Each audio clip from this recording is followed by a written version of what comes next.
ඒ භාග්‍යවත් වූ අරහත් වූ සම්මා සම්බුදුරජාණන් වහන්සේට අපගේ নমස්කාරය වේවා. නමෝ බුද්ධාය. සතියන්ත ඉරිදාව මේ ආකාරයට ගෙවිගෙන අවසන් වන්නේ. සුපුරුදු ලෙසම සුපුරුදු වේලාවටම මේ සතියන්තෙදිත් අපි සූදානම් වන්නේ ධම්සභා මණ්ඩපය ඔබට සමීප කරන්නට.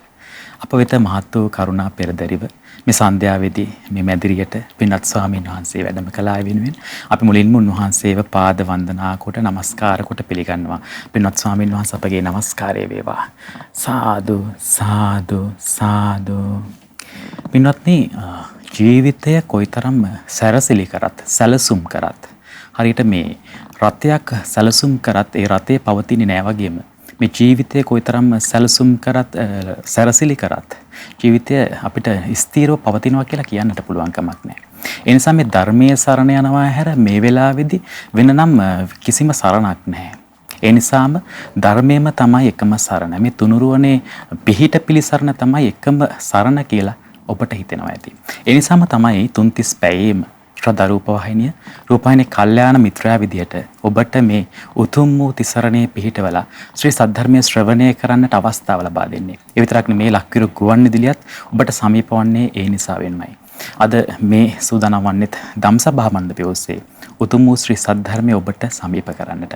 අප වෙත මහත් වූ කරුණා පෙරදරිව පින්වත් ස්වාමීන් වහන්සේ වැඩම කළාseම මේ ඔබට ශ්‍රද්ධා රූපවාහිනිය ඔස්සේ ලක්විරු ගුවන්විදුලිය ඔස්සේ අන්තර්ජාල අවකාශයන් ඔස්සේ සමීප කරන්නට බැතිබර විකාශන දායකත්වයක එකතු කරන පින්වතුන් වෙන්නේ අංක 26න් 3 තඩවල පාර පන්නිපිටියන ලිපිනේ පදිංචි පින්වත් මලිති එදිරිසිංහ දියණිය විසින්. ඉතින් මේ සුපින්වතුන්වත් සිහිපත් කරගන්න ගමන්ම පින්වත් ස්වාමීන් වහන්සේට අපි ආරාධනා කරමු මෙතෙන් සිට ධම්සභා මණ්ඩපයේ උතුම් අනුශාසනාවන් සිදු කරන්නට. ධම්සභා මණ්ඩපය තුළදී ඔබගේ ධාර්මික ප්‍රශ්න වෙනුවෙනුත් ධර්මීය වෙනුවෙන් අසන ප්‍රශ්න වෙනුවෙනුත් පින්වත් ස්වාමීන් වහන්සේ පිළිතුරු ලබා දෙන්නට සූදානම් වෙලා ඉන්නවා. ඒ වෙනුවෙන් අපි අංකය මතක් කරන ඔබට සුපුරුදු දුරකථන අංකය 0112 548යි 400 0112 548යි 400 කියන සුපුරුදු දුරකථන අංකය ඔබට විවෘත වෙනවා. මෙතෙන් සිට ඔබගේ ධර්මයේ සම්බන්ධ ප්‍රශ්න, ඔබට තියෙන ජීවිතයේ ප්‍රශ්න අපිට යොමු කරන්නට පුළුවන්. පින්වත් ස්වාමීන් වහන්සේට අපි සාදු නාද නන්නමින් ආරාධනා කරමු මෙතෙන් සිට ඒ උතුම් අනුශාසනාවන් සිදු කරන්නට. පින්වත් ස්වාමීන් වහන්සේ අවසරයි. සාදු සාදු සාදු. නමෝ බුද්ධාය.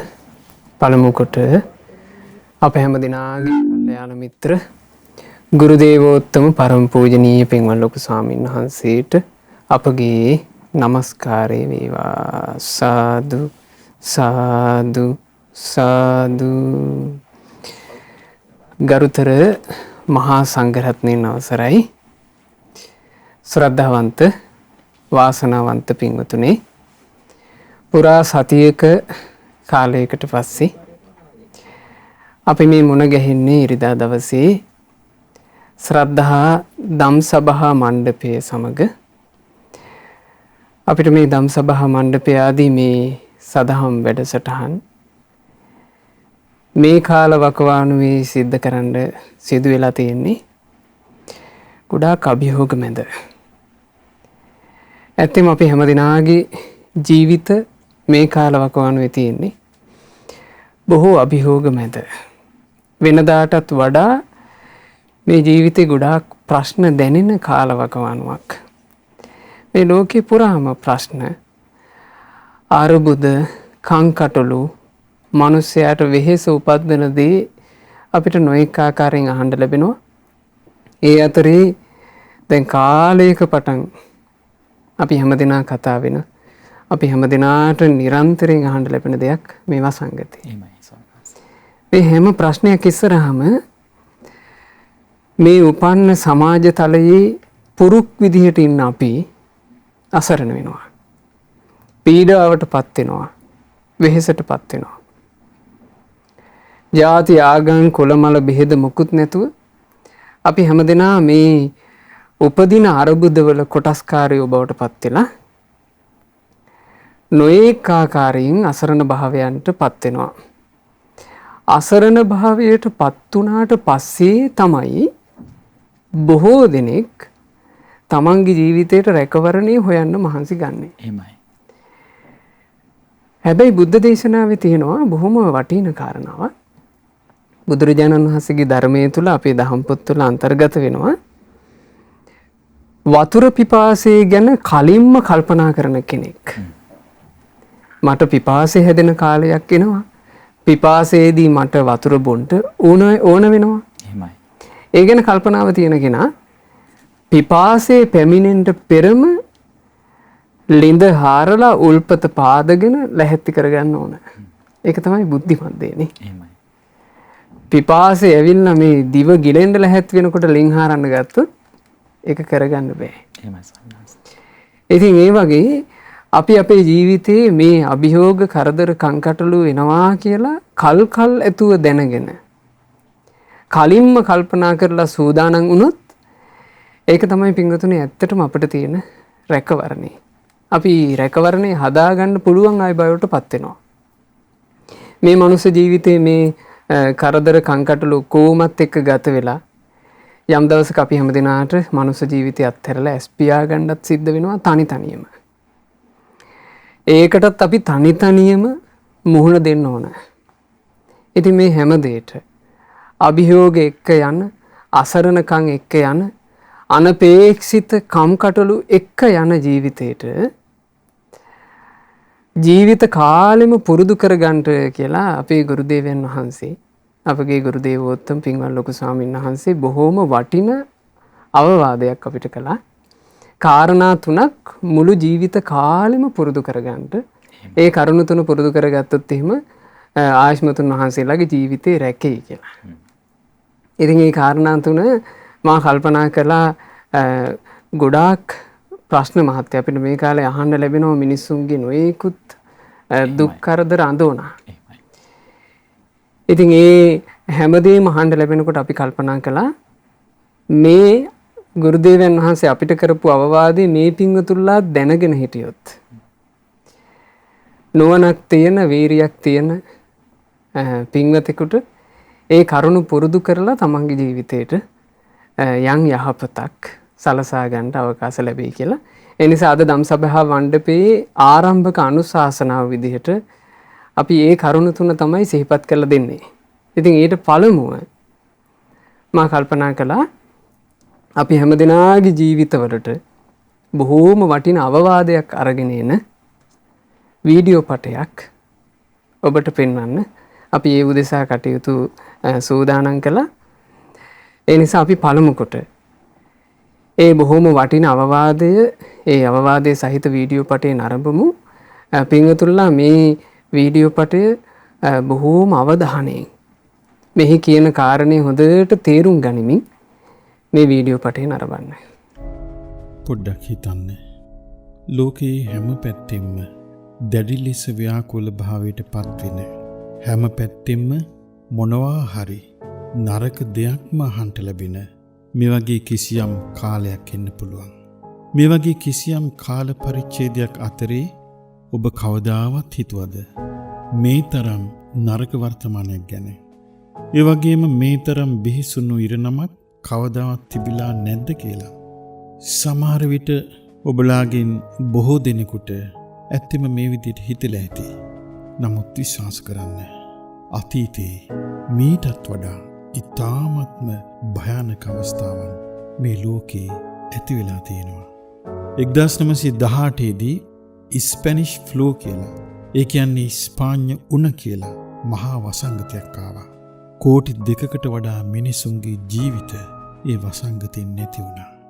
1941 සිට 1945 දක්වා ඔබ දන්නවා දෙවැනි ලෝක යුද්ධයේදී නාසි හමුදාවන් අතින් 60 ලක්ෂයක් යුදෙව්වන් මැරුම් කෑවා. ඒ වගේම 1347 දී බ්ලැක් ඩෙත් කියලා, එහෙම නැත්නම් කළු මරණය කියලා භයානක වසංගතයක් මුළු යුරෝපයේම වසාගෙන ඇවිත් එහි ජනගහනයෙන් අඩක්ම නැති කරලා දැම්මා. නමුත් මේ සියලුම අවාසනාවන්ත සිදුවීම් මෙසේ සිදුවී තිබෙද්දී මේ මිනිස් ඉතිහාසයේ මීටත් වඩා භයානක මෙබඳු කාල පරිච්ඡේද ගැන සඳහන්ව තියෙනවා. හොඳයි. ඒක මෙහෙම හිතන්න. කාලේ මනින්න එක්තරා මැෂිමක් තියෙනවා කියලා. ඒ මැෂිමෙන් පුළුවන් ඔබ අතීතයේ කිසියම් අහඹු වර්ෂයකට අරගෙන යන්න. ඒ වගේම ඔබ කිසිසේත් යාමට අකමැති එක් වර්ෂයක් පමණක් තෝරාගන්ට ඔබට හම්බ අවස්ථාව ලබා දෙනවා. ඉතින් ඔබේ ඉතිහාසයේ තෝරාගන්නේ කොයි වර්ෂයේද? මයිකල් මැක්කෝමික් කියන්නේ හාවර්ඩ් විශ්වවිද්‍යාලයේ ඉතිහාසය පිළිබඳ මහාචාර්යවරයෙක්. ඔහු මේ ගැන මෙහෙමයි කියන්නේ. ක්‍රිස්තු වර්ෂ 536 මෙයයි ඔබ කිසිසේත්ම ජීවත් වීමට අකමැති අවුරුද්ද. ඇත්තටම ක්‍රිස්තු වර්ෂ 536 මහා අවාසනාවන්ත පෞකාර වර්ෂයක්. මොකක්ද ඒ වර්ෂය වුණේ? එදා අහසේ කිසියම් අසාමාන්‍ය සිදුවීමක් වෙමින් තිබුණා. හදිසියේම පැමිණි අද්භූත දූවිලි සහිත ඝන මීදුමකින් මුළු යුරෝපයත් මැද පෙරදිගත් ආසියාවේ සමහර ප්‍රදේශත් අන්ධකාරයේ ගිල්වා දැම්මා. දහවලක් වේවා රැයක් වේවා නැතුව මාස 18ක් පුරා ඝන මීදුමින් හිරු වසා තැබීම නිසා ලෝකයේ භාගයකටත් වඩා අන්ධකාරයේ ගිලී ගියා. එතකොට හිරුවෙලියක් නැති ග්‍රීස්ම ඍතුවේත් උෂ්ණත්වය සෙල්සියස් අංශක 2.5 දක්වා පහතට බැස්සා. කුඹුරු වතු පිටි සතා සීපාවා හැම දෙයක්ම සම්පූර්ණයෙන්ම විනාශ වෙලා ගියා. ඒ වගේම ගණන් නොකළ හැකි තරම් මිනිස්සු ඒ දුර්භික්ෂය නිසා මිය යන්න පටන් ගත්තා. ඇත්තෙන්ම වර්ෂ 536 දී ලෝකයේ අතිශයින්ම භයානක සාගතයකට මුහුණ දුන්නා කියලයි කියන්නේ. ඒ වගේම ඊට පස්සේ ආපු අවුරුදුත් ඔබ හිතන තරම් යහපත් වුණේ නෑ. වර්ෂ 536න් පස්සේ පැමිණි පුරා දශකයේම පසුගිය මිනිස් ඉතිහාසයේ හැමතෙම වඩා සීතල දශකයක් ලෙස වාර්තා වුණා. චීනයේ පවා ග්‍රීස්ම ඍතුවේත් අයිස් වැසි වැටෙන්න පටන් ගත්තා. අයිරිස් ක්‍රොනිකල් වලින් දැනගන්ට ලැබෙනවා අයර්ලන්තයේ 536 සිට 539 දක්වා භයානක ආහාරින්ගයක් ඇති වුණා කියලා. මෙපමණකින් මේ කාලකන් යුගය අවසන් වුණේ නෑ. වර්ෂ 541 දී නැගෙනහිර රෝම අධිරාජ්‍යයේ ජස්ටිනියානික් ප්ලේග් කියලා තවත් වසංගතයක් පැතිරුණා. එයින් මිලියන 25ක්, ඒ කියන්නේ කෝටි 2.5කටත් වඩා මිනිසුන්ගේ ජීවිත විනාශ වුණා. ඒ කාලේ හැම දිසාවෙම මේ වසංගතයේ කොයි තරම් පැතිර ගියාද කියන්නේ. මිනිස්සු අදහන්න පටන් ගත්තේ මේකනම් සිදුවන්නේ කිසියම් දෙවියෙකුගේ කැමැත්තට අනුව කියලයි. ඒ වගේම මේ ලෝකේ විනාශ වෙන්න ලං වුණා කියලා මිනිස්සු කතා වුණා. ඒ අద్භූත දූවිලි සහිත ඝන මීදුම ඒමට හේතුව කුමක්ද කියා සියවස් ගණනක් යන තුරා ලෝකයාට අභිරහසක් වුණා. එහෙත් දැන් විද්‍යාඥයන් විසින් හෙළි කරගෙන තියෙනවා ඒ පැමිණෙන්න හේතු වුණේ වර්ෂ 536 ආරම්භයේදී අයිස්ලන්තයේ සිදු වූ අති විශාල ගිනිකඳු පිපිරීමක් නිසා බව. ඒ ගිනිකඳු පිපිරීම නිසා පෘථිවියේ විශාල ප්‍රදේශයක් පුරා අලු පැතිරලා ගියා. ඒ හේතුවෙන් හැම දිසාවෙම ඒ අద్භූත දූවිලි සහිත ඝන මීදුම හටගැනුණා.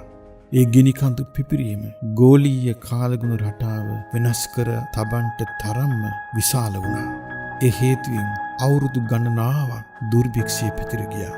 ඒ වගේම මේ අවුරුදු කීපයකට පස්සේ වර්ෂ 540 දී, ඒ වගේම වර්ෂ 547 දී තවත් භයානක ගිනිකඳු පිපිරීම් දෙකක් සිදු වුණා. මේ සියලු සිදුවීම් කොතරම් විනාශකාරී වුණාද කියන්නේ යුරෝපයට මේ සියල්ල නැවත යථා තත්ත්වයට පත් කරන්නට අවුරුදු 100ක් පමණ කාලයක් ගත වුණා.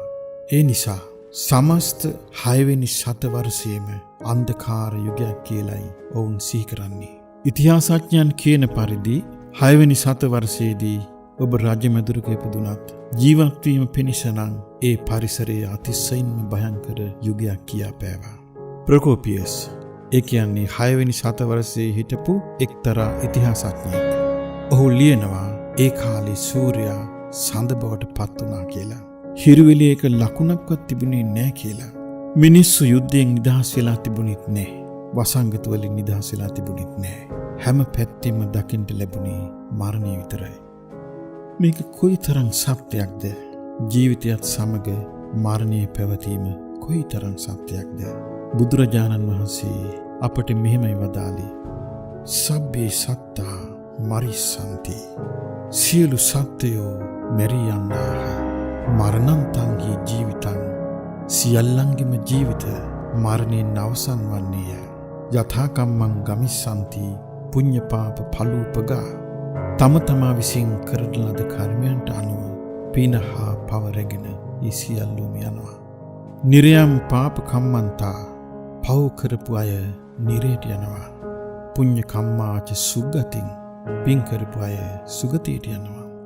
තස්මා කරිය කල්යාණං නිචයං සම්පරායිකං.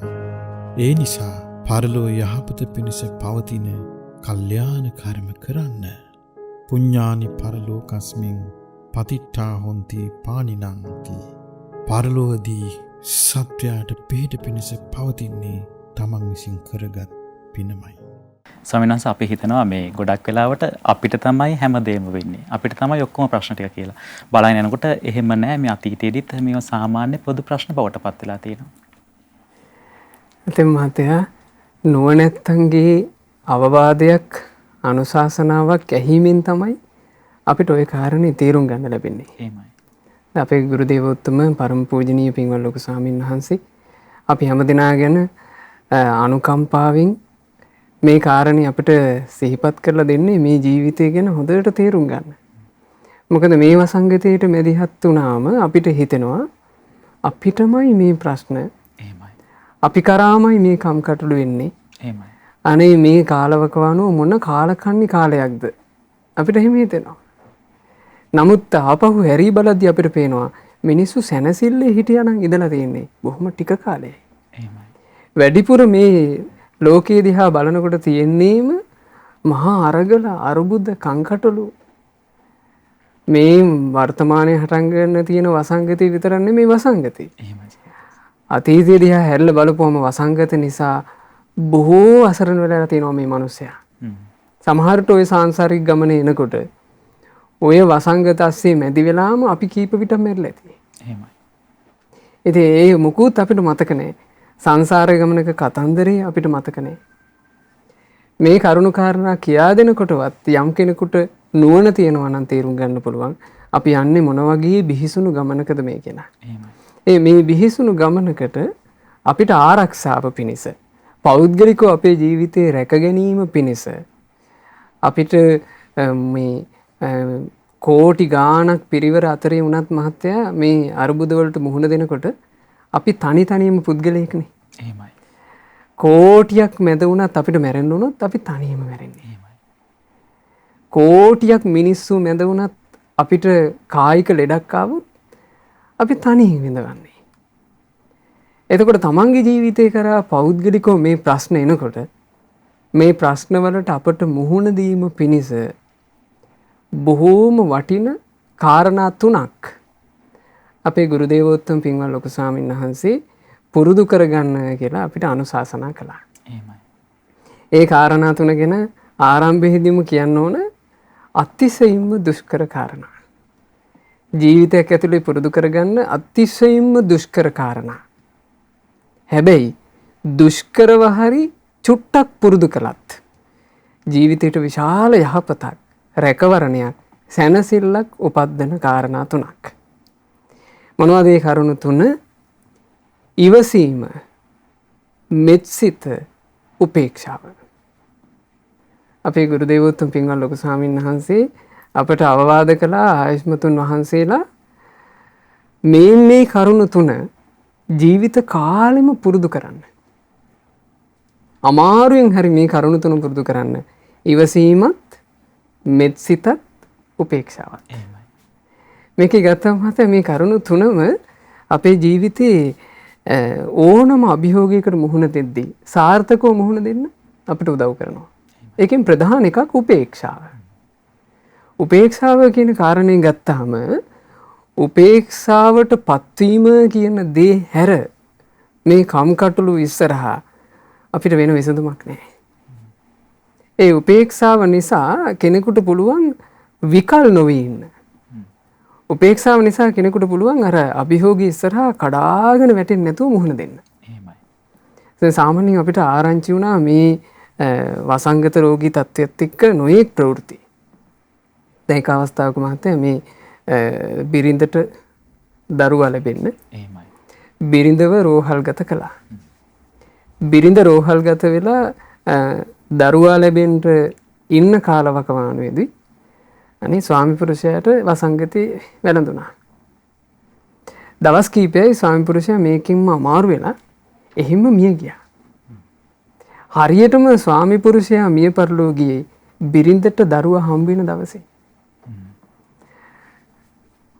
ඒගේ නිවස්වල ඥාතීන් දැනුවත් කළේවත් නෑ අර මේ රෝහල්ගත වෙලා ඉන්න කාන්තාවට තමන්ගේ ස්වාමියාට වසංගතය වැළඳුණා කියන එකවත්. මොකද ඒ වෙලාවේ හිත සතුටින් තියන්න එපා.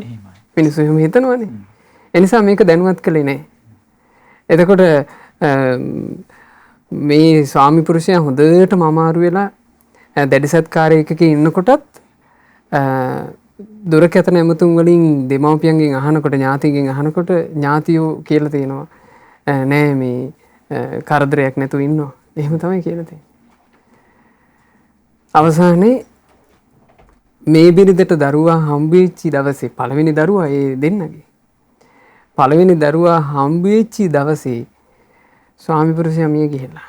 සාමාන්‍ය මහත්තයා බිරිඳකට දරු පැටියෙක් හම්බ වුණාම ඇයට තියෙන ලොකු ආසාවක් තමන්ගේ දරුවාගේ මූණ තමන්ගේ දරුවාව තමන්ගේ ස්වාමියාට පෙන්වන එක. බලන්න මේ ජීවිතේ මේ ජීවිතවල අපිට මේ වසංගතය නිසා සිද්ධ වෙච්චි එක සෝචනීය සිද්ධියක් විදිහට අහන්න ලැබිච්ච දෙයක්. දැන් තව සිද්ධියක් අහන්න ලැබුණා තමන්ගේ තාත්තට කොරෝනා හැදිලා පුතා තාත්තව රෝහල්ගත කරනවා. රෝහල්ගත කරලා තාත්තට මේ ඒ ඔක්කොම අවශ්‍ය කටයුතු ටික ළඟට සලස්සනවා. සලස්සලා පුතා ගෙදර ගියාම පුතාට ලෙඩේ. පුතා ඇඩ්මිට් කරා. තාත්තා මේ ලෙඩේ ටික දවසක් තිබිලා තාත්තා බේරුණා. පුතා ඇඩ්මිට් කරා. පුතාට දවසයි දෙකයි පුතා මිය ගියා. එහෙමයි. තාත්තා ලෙඩ ඇදේ ඉඳලා තාත්තට දැන් සුව වෙලා තාත්තා ලෙඩ ඇඳේ ඉඳලා අඬනවා ඇයි මං මැරුන්නේ නැත්තේ? එහෙමයි. ඇයි මං මැරුන්නේ නැත්තේ? මන් නිසා මගේ පුතාට බෝ වුණා. අනේ මගේ පුතා මේ ලෝකේ දාලා ගියා. මේ වගේ තව කොච්චර කතා ඇතිද? මේ දේවල් ඉස්සරහා අපි විකල් වෙන්නේ නැතුව ඉන්න නම් අපේ ජීවිතයට පැමිණෙන අර්බුද ඉස්සරහා ශක්තිමත්ව මුහුණ දෙන්න නම් පින්වතුනි අපේ ළඟ තියෙන්න ඕන උපේක්ෂාව. උපේක්ෂාව කියන කාරණය අපිට උපේක්ෂාව කියන ගුණය උපද්ද ගන්න පුළුවන් වෙන්නේ අපිට තියෙන දැනුමවල් දෙකක් නිසා. ඒකට කියන්න පුළුවන් ඥානය කියලා. ඒ තමයි අනිත්‍ය ගැන තියෙන දැනුමත් අනාත්මය ගැන තියෙන දැනුමත්. මේ ලෝකයට තිලෝගුරු අරහත් සම්මා සම්බුදුරජාණන් වහන්සේ තමයි අනිත්‍ය ගැනත් අනාත්මය ගැනත් දේශනා කරන්නේ. අනිත්‍ය කියලා කියන්නේ පින්වතුනි වෙනස් වීම. වෙනස් වෙවි යනවා. මේ ලෝකේ වෙනස් වෙනවා කියන දැක්ම අපිට තියෙනවා නම් ඒක අපිට තියෙන විශේෂ ඥානයක්.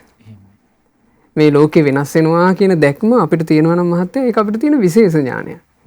මොකද ඔය ලෝකේ වෙනස් වෙනවා කියන කතාව මේ ලෝකේ වෙන විශේෂකින් අපිට කියලා දෙන්නේ නැහැ. බුදුරජාණන් වහන්සේගේ ධර්මයේ තුල භාග්‍යතුන් වහන්සේ වදාලා වෙනස් වීම කියන එක මේ ලෝකේ ධර්මතාවක්. වෙනස් වීම කියන එක මහත්තයා ධර්මතාවක් නිසා තමයි හැමතිස්සෙම මේ අතීතයට ගියපු ඉතිහාස කතාවක් අපිට තියෙන්නේ. අපගේ ශාස්ත්‍රූන් වහන්සේ පවා අනිත්‍ය වී ගියා. බුදුරජාණන් වහන්සේගේ මහා ශ්‍රාවකයන් වහන්සේලා අනිත්‍ය වී ගියා. ස්වාමීන් වහන්සේ නොවෙනස් වන එකම ධර්මයක් වෙනස් වීම පමණයි කියලා කියනවා. ඇත්තම දැන් මේ වෙනස් වෙනවා කියන එක මේ ලෝකේ වෙනස් වෙනවා කියන එක බුදුරජාණන් වහන්සේ වදාළේ ධර්මතාවයක්. ඒක සිද්ධ වෙන දෙයක්. වෙනස් වීම කියන එක නවත්තන්න බෑ. වෙනස් වෙවි යනවා මේ සාංශාරික ගමනේ වෙනස් වීම කියන එක උරුම කරගෙනයි අපි යන්නේ. වෙනස් වෙන දේ වෙනස් වෙන ධර්මතාවයෙන් යුක්ත දේ ඊළඟ ධර්මතාවය තමයි තමන්ගේ වසඟේ පවත්වන්න බෑ. ඒකට කියනවා අනාත්ම. තමන්ට ඕන විදිහට පවත්වන්න බෑ. මේක මෙහෙම වෙන්න එපා. මේක මෙසේ වේවා. එහෙම පවත්වන්න පුළුවන් කමක් නැහැ. අපිට අපි ගැනවත් බාහිර ගැනවත් අපිට ඕන විදිහට ලබන්න බෑ. කෙනෙකුට මහත්තයා මෙන්න මේ දැක්ම තියෙනවා. මේ ලෝකේ වෙනස් වෙන එක ඒ වෙනස් වෙලා යන විදිහ අපිට ඕන විදිහට ලබන්න බෑ කියලා. එයාට තියෙනවා ලෝකයේ ගැන හොඳ දැක්මක්. ඒ දැක්ම තුළ මේ ජීවිතයට පැමිණෙන අභියෝගයේ කරදරයේ කංකටොළුව අරුබුදේ ඉස්සරහා විකල් වෙන්නේ නැතුව ඉන්න පුළුවන්. නැත්තම් මහත්තයා සම්පූර්ණයෙන් විකල් වෙලා මිනිස්සු අසරණ වෙලා මිනිස්සුන්ට සිහි කල්පනාව නැතුව ගිහිල්ලා.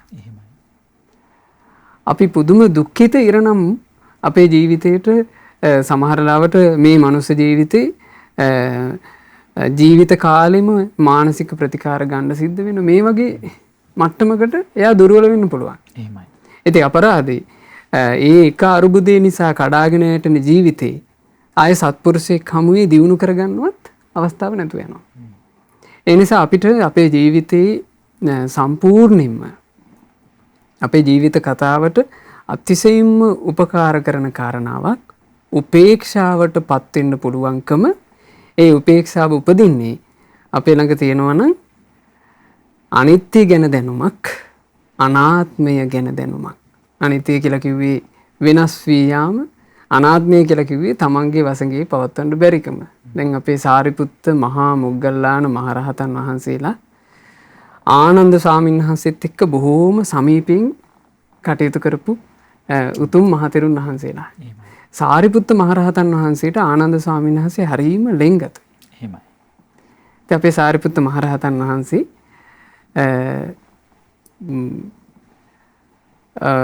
තමන්ගේ මෞතුමියගේ නිවසේදී සාරි බැමිණියගේ නිවසේදී පිරිනොම් පා වදාළා. ওই පිරිනොම් පාන ගමනට ආනන්ද ස්වාමීන් වහන්සේ සම්බන්ධ වුණේ නැහැ. සාරිපුත්ත මහරහතන් වහන්සේ පිරිනොම් පෑවා කියන පණිවිඩය අරගෙන චුන්ද කියන ස්වාමීන් වහන්සේ ආනන්ද ස්වාමීන් වහන්සේ ළඟට තමයි එන්නේ.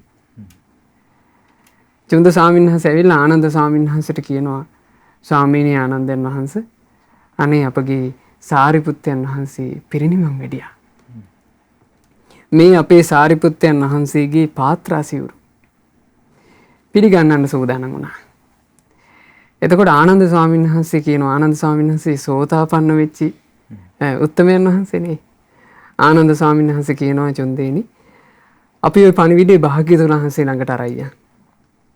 බුදුරජාණන් වහන්සේ ළඟට ගිහිල්ලා මේ පණිවිඩේම කිව්වා. භාග්‍යවතුන් වහන්සේ අකම්පිතයි තාදී ගුණයෙන් යුක්තව බුදුරජාණන් වහන්සේ වැඩ ඉන්නවා.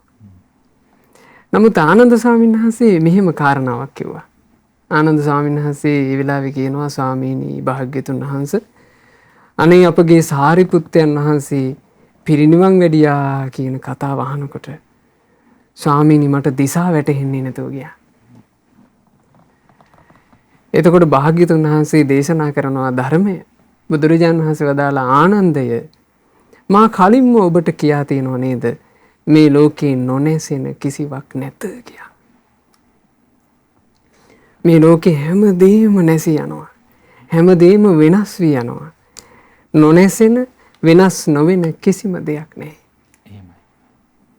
ඒ දේවල් මෙසේ වේවා කියලා ලබන්න බෑ කියලා ආනන්දය මම ඔබට කල්ැතුම කියලා තියෙනවා නේද? බලන්න භාග්‍යවතුන් වහන්සේගේ ධර්මයේ නේද? එහෙමයි. මහත්තයා අපිට සත්‍ය කියන එක මේ සවම්පතකින් අහන්න ලැබෙනවා නම් අහන්න ලැබෙන දේවල් අතර මිහිරිම දේ සත්‍ය කියලායි බුදුරජාණන් වහන්සේ වදාළේ. එහෙමයි ස්වාමීන් වහන්සේ. අපිට ඒක හොඳටම තේරෙනවා මේ කාලේ. මොකද අපි එක එක අසත්‍ය ඇහුවා. පාඨමාලා කර කර අසත්‍ය ඉගෙන ගත්තා. එහෙමයි. අන්තිමේ ඉගෙන ගත්ත අසත්‍යයෙන් අපිට ඵල ප්‍රයෝජනයක් නැහැ කියලා දැන් අපිට පේනවා. එහෙමයි. නමුත් සත්‍ය ඉගෙන ගත්ත අය ඒ සත්‍ය සිහි කර කර අඩු ගානේ සැනසෙල්ල ඉන්නවා. ඒ නිසා පින්වතුනි තමන්ගේ ජීවිතේ හොඳට නුවණින් තමන් තනියෙන් කල්පනා කර කර තේරුම් ගන්න මේ අනිත්‍ය වෙලා යන ස්වභාවය.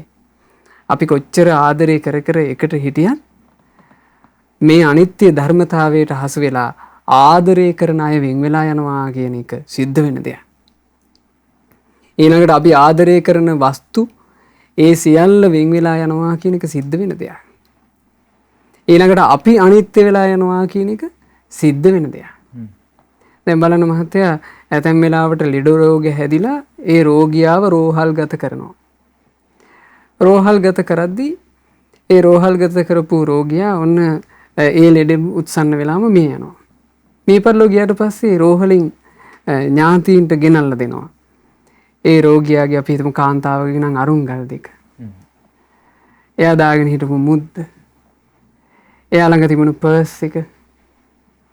ඊළඟට එයා ළඟ තිබුණු තව මොනවා හරි බඩු බාහිර ආදී තියෙනවා නම් එයා ගමනකදී අතට ගන්න කුඩේ දාන සෙරෙප්පු දෙක මේ හැමදේම මහත්තයා ගෙන දෙනවා.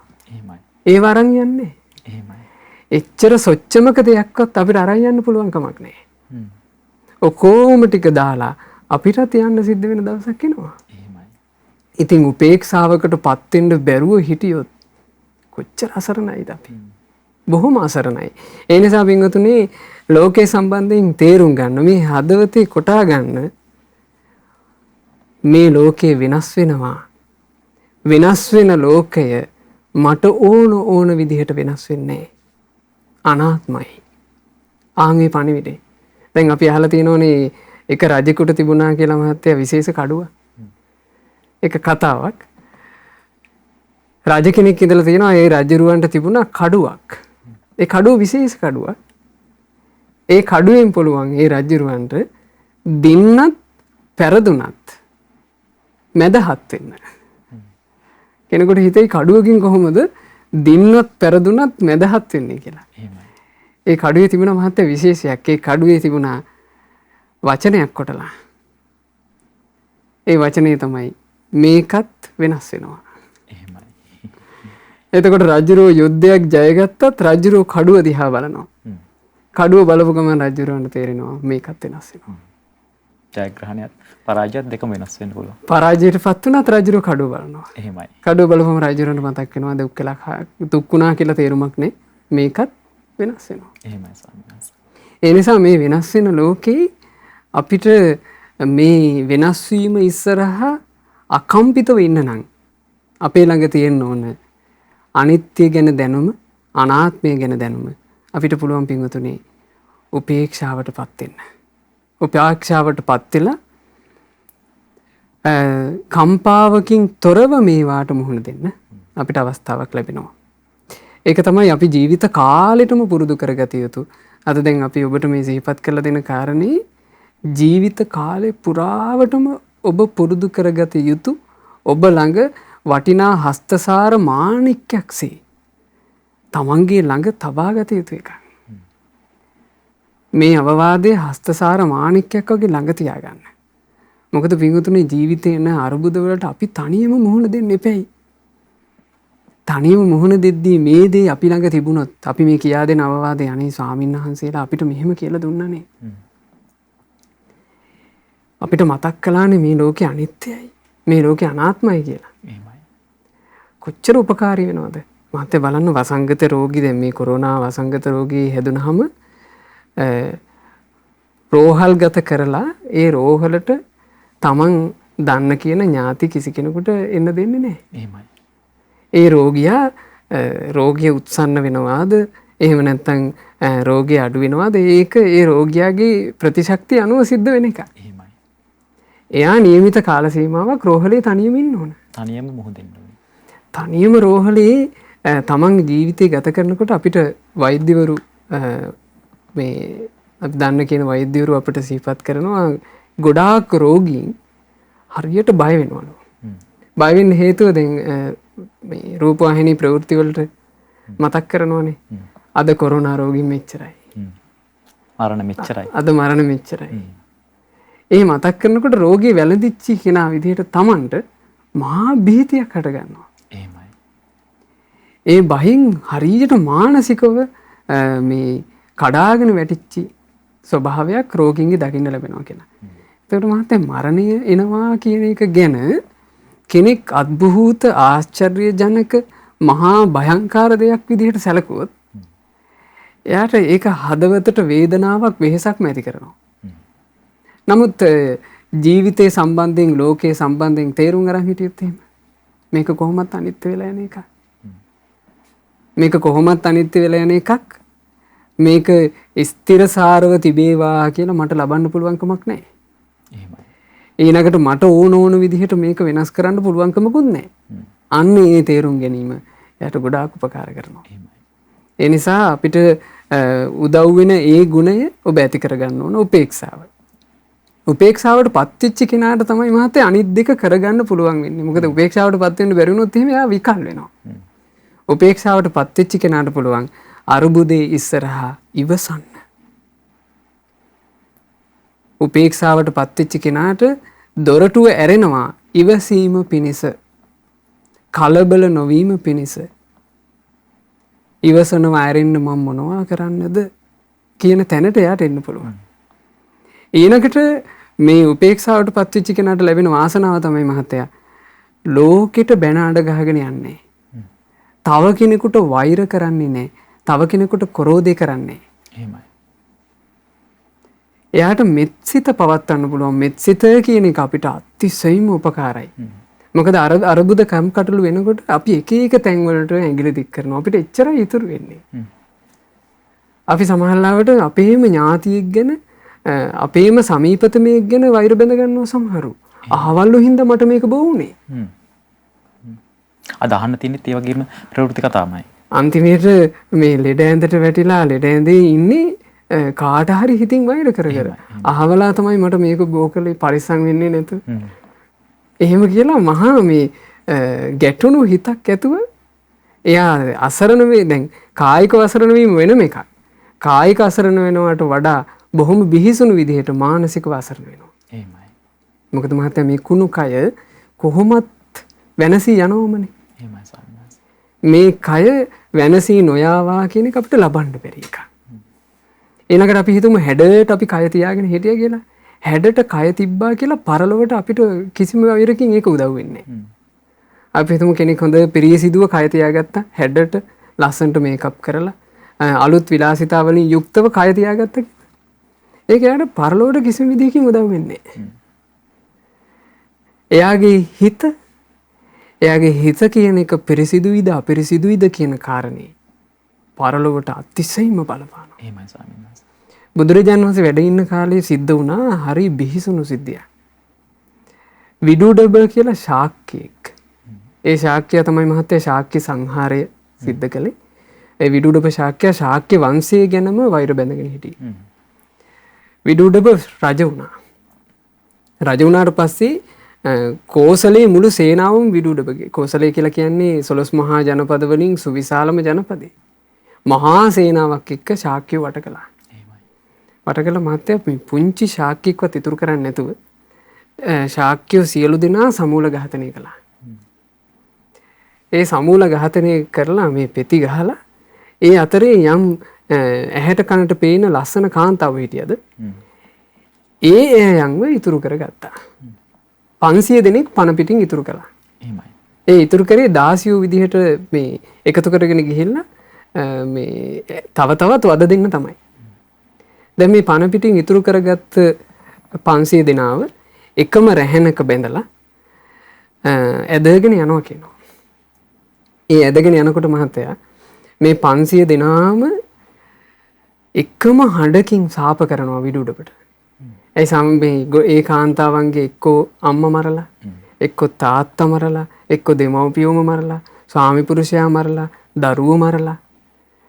එයාලට දරා ගන්න බෑ. එයාලට තියෙන වේදනාව තමයි ඇයි මේ පුද්ගලයා අපිව මැරුවේ නැත්තේ.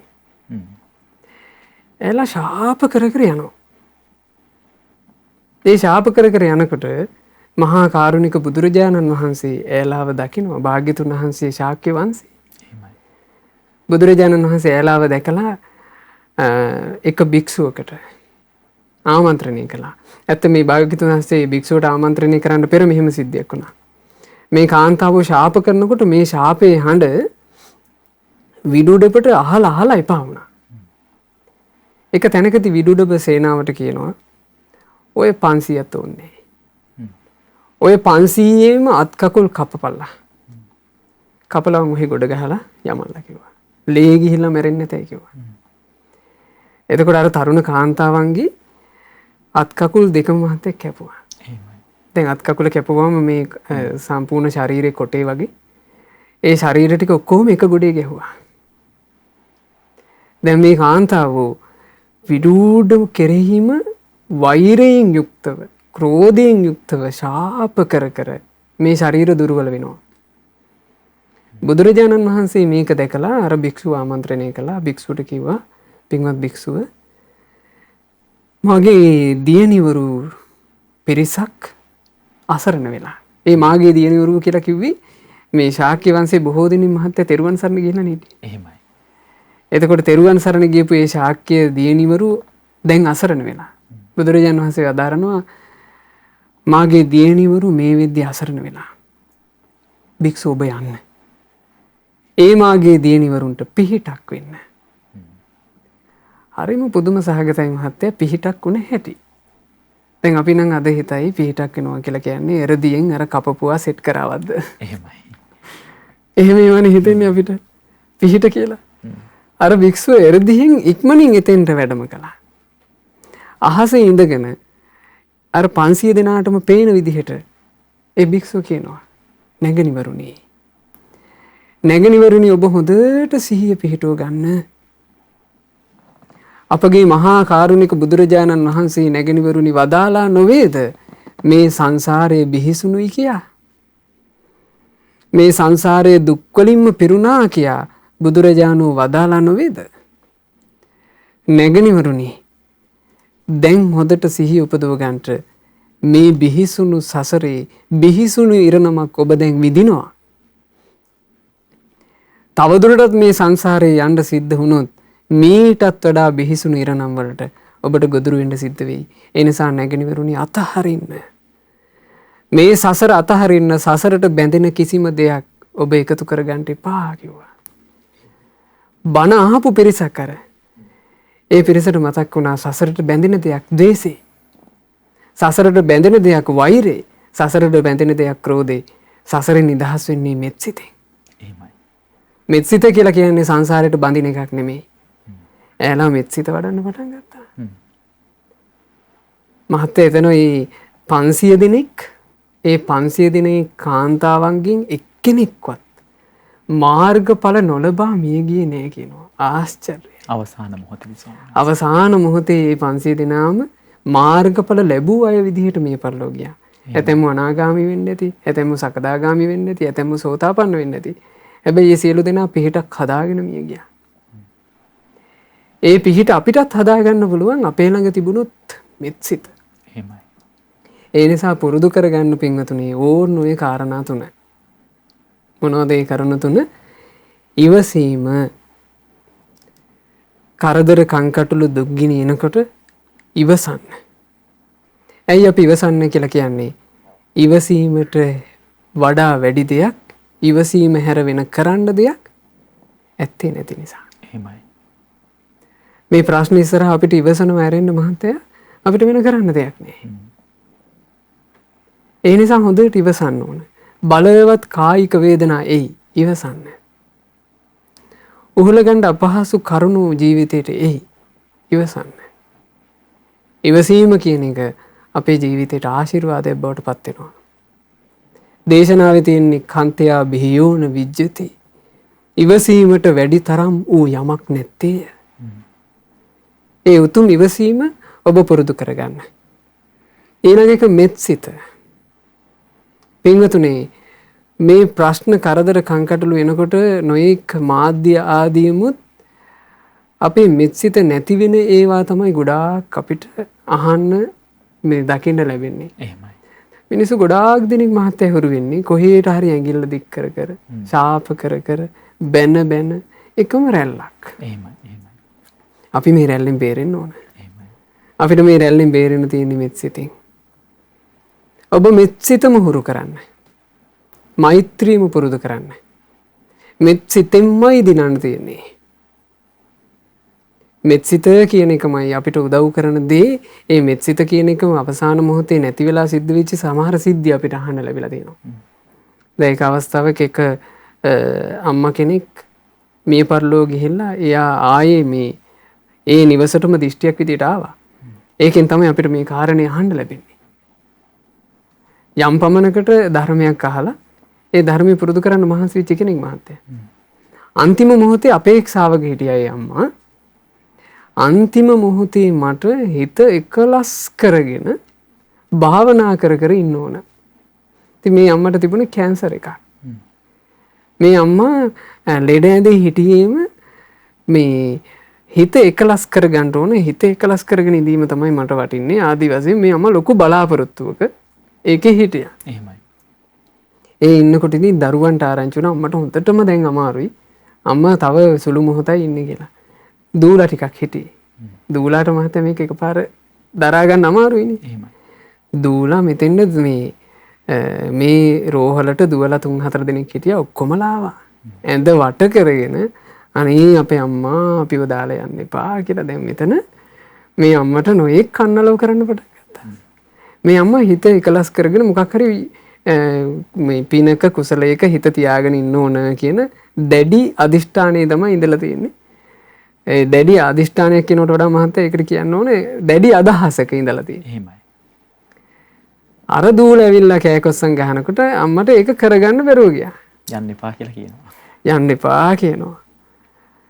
අපිව දාලා යන්න එපා කියලා කියනකොට අම්මට අර ඒ සද්දෙත් එක්ක අම්මට මේ අර හිත එකලස් කරගෙන ඉන්න තියෙන අවකාශය නැතුව ගියා. එහෙමයි. හිත එකලස් කරගන්න තියෙන අවකාශය නැතුව යනකොට මහත්තයා කේන්ති ගියා. මේ කියලා මට සැනසෙල්ලි මැරෙන්න දෙන්නේ. කේන්ති යනවාත් එක්කම පණ ගියා. බලන්න මේවා සිද්ධ වෙන හැටි. කේන්තියෙන් පණ ගියපු නිසා යහපත් තැනකට ය아가න්න බැරුව ගියා. එහෙමයි. මහත්තයා හිතන්න පෞද්ගලිකව අපේ ජීවිතේට මේක වුණොත් අපි නේද අසරණ වෙන්නේ. අපි කොයිතරම් අසරණ වෙනවද නේ? එහෙමයි. ආනේ නිසා පින්වතුනි ඔබ හොඳට මතක තියාගන්න අපිට උපකාර කරන දේ මෙත්සිතමයි. පෞද්ගලිකව අපේ ළඟ තියෙන මෙත්සිත සුවපත් වේවා කියන හිත අනිත් අයට ඇඟිලි දික් කර කර අනිත් අයට චෝදනා නොකරන හිත ඔබේ මෙත්සිත ඔබේ ආරක්ෂාව පිණිස ඇති කරගන්න. මෙත්සිත අපිට උදව් කරනවා. ඊළඟ එක තමයි උපේක්ෂාව. උපේක්ෂාව හටගන්නේ මේ ලෝක ස්වභාවය තේරුම් ගැනීමෙන් ලෝකය අනිත්‍යයි ලෝකය අනාත්මයි කියලා. ඉතින් ඒ නිසා මේ ජීවිතේ අද මේ කරපු අවවාදය ඔබට ජීවිත කාලය පුරාවටම පුරුදු කරගන්න. දුෂ්කරව හරි ජීවිත කාලය පුරාවටම පුරුදු කරගන්න. ඔබේ ජීවිතේ රැකවරණය පිණිස හේතු වෙන ඉවසීමත් මෙත්සිතත් උපේක්ෂාවත් සියලු දෙනාට පුරුදු කරගන්න ලැබේවා කියලා අපි ආශිර්වාද කරනවා. සාදු සාදු සාදු. ඉවසලා බැරිම තැනත් ඉවසන්න ඕනි. මේ අපිට තමයි හැමදේම වෙන්නේ කියලාත් කල්පනා කරන්නට එපා. මේ විදිහටම හැමෝටම ප්‍රශ්න තියෙන නිසා ඉවසීම කියන දේ ජීවිතයට කොයිතරම් ප්‍රගුණ කළත් ඒක ඔබටමයි වටින්නේ. ඒක ඔබටමයි ඉතිරි වන්නේ නිසා හැම වෙලෙම ඉවසීම වගේම මෙත්සිතත් ඔබේ සිතට ප්‍රගුණ කරගන්න. මේක තමයි අද ධම්සභා මණ්ඩපයේ ආරම්භයේදීම ඔබට අපි දීපු දහම් පණිවිඩය. අපි සූදානම් වන්නේ විරාමයක් ලබා ගන්න. විරාමයට පෙර මතක් කරනවා මම ධම්සභා මණ්ඩපය වෙනුවෙන් අද දවසේදී බැතිබර විකාශන දායකත්වයේ එක් කරන පින්වතුන් වන්නේ අංක 26න් 3 තඩවල පාර පන්නිපිටියන ලිපිනේ පදිංචි පින්වත් මල්ලිති එදිරිසිංහ දියණිය තමයි අද විකාශන දායකත්වය එකතු කරන්නේ. මේ විරාමයෙන් අනතුරු අපි බලාපොරොත්තු වෙන ඔබගේ දහම් ගැටලු වෙනුවෙන් ඔබගේ ජීවිතයේ තියෙන ප්‍රශ්න වෙනුවෙන් ඔබ අද දවසේදී එකතු කරන ප්‍රශ්න වෙනුවෙන් පින්වත් ස්වාමින් වහන්සේගේ අනුශාසනා එකතු කරන්නට ඔබටත් පුළුවන්කමක් තියෙනවා මේ පැත්තට ඔබගේ දහම් ගැටලු එකතු කරන්න.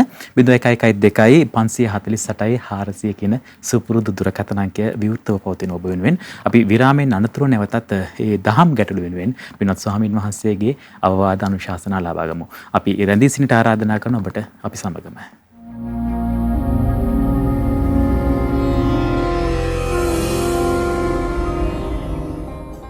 රූපවාහිනියේ කල්යාණ මිත්‍රයා ශ්‍රද්ධා රූපවාහිනිය ඒ වගේම ලක්විරු ගුවන්විදුලිය සමග අද මේ රාත්‍රී කාලයේදී මේ ආරම්භයේදී අපි ධම්සභා මණ්ඩපයත් එක්ක තමයි එකතු වෙලා ඉන්නේ.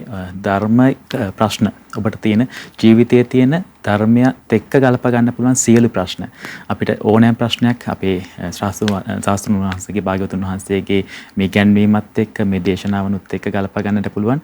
ඒ වෙනුවෙන් තමයි දැන් මේ මොහොතේ සිට ධම්සභා මණ්ඩපයේ කාලය වෙනවන්නේ පින්වත් ස්වාමින් වහන්සේ සූදානම් වෙලා ඉන්නවා. ඒ වෙනුවෙන් ධර්ම අවබෝධයෙන් අවවාද අනුශාසනා සිදු කරන්නට මේ වෙලාවට අපිත් එක්ක ඉන්නවා කෑගල්ලෙන් මහත්මයක්. තෙරුවන් සරණයි. නමෝ බුද්ධාය.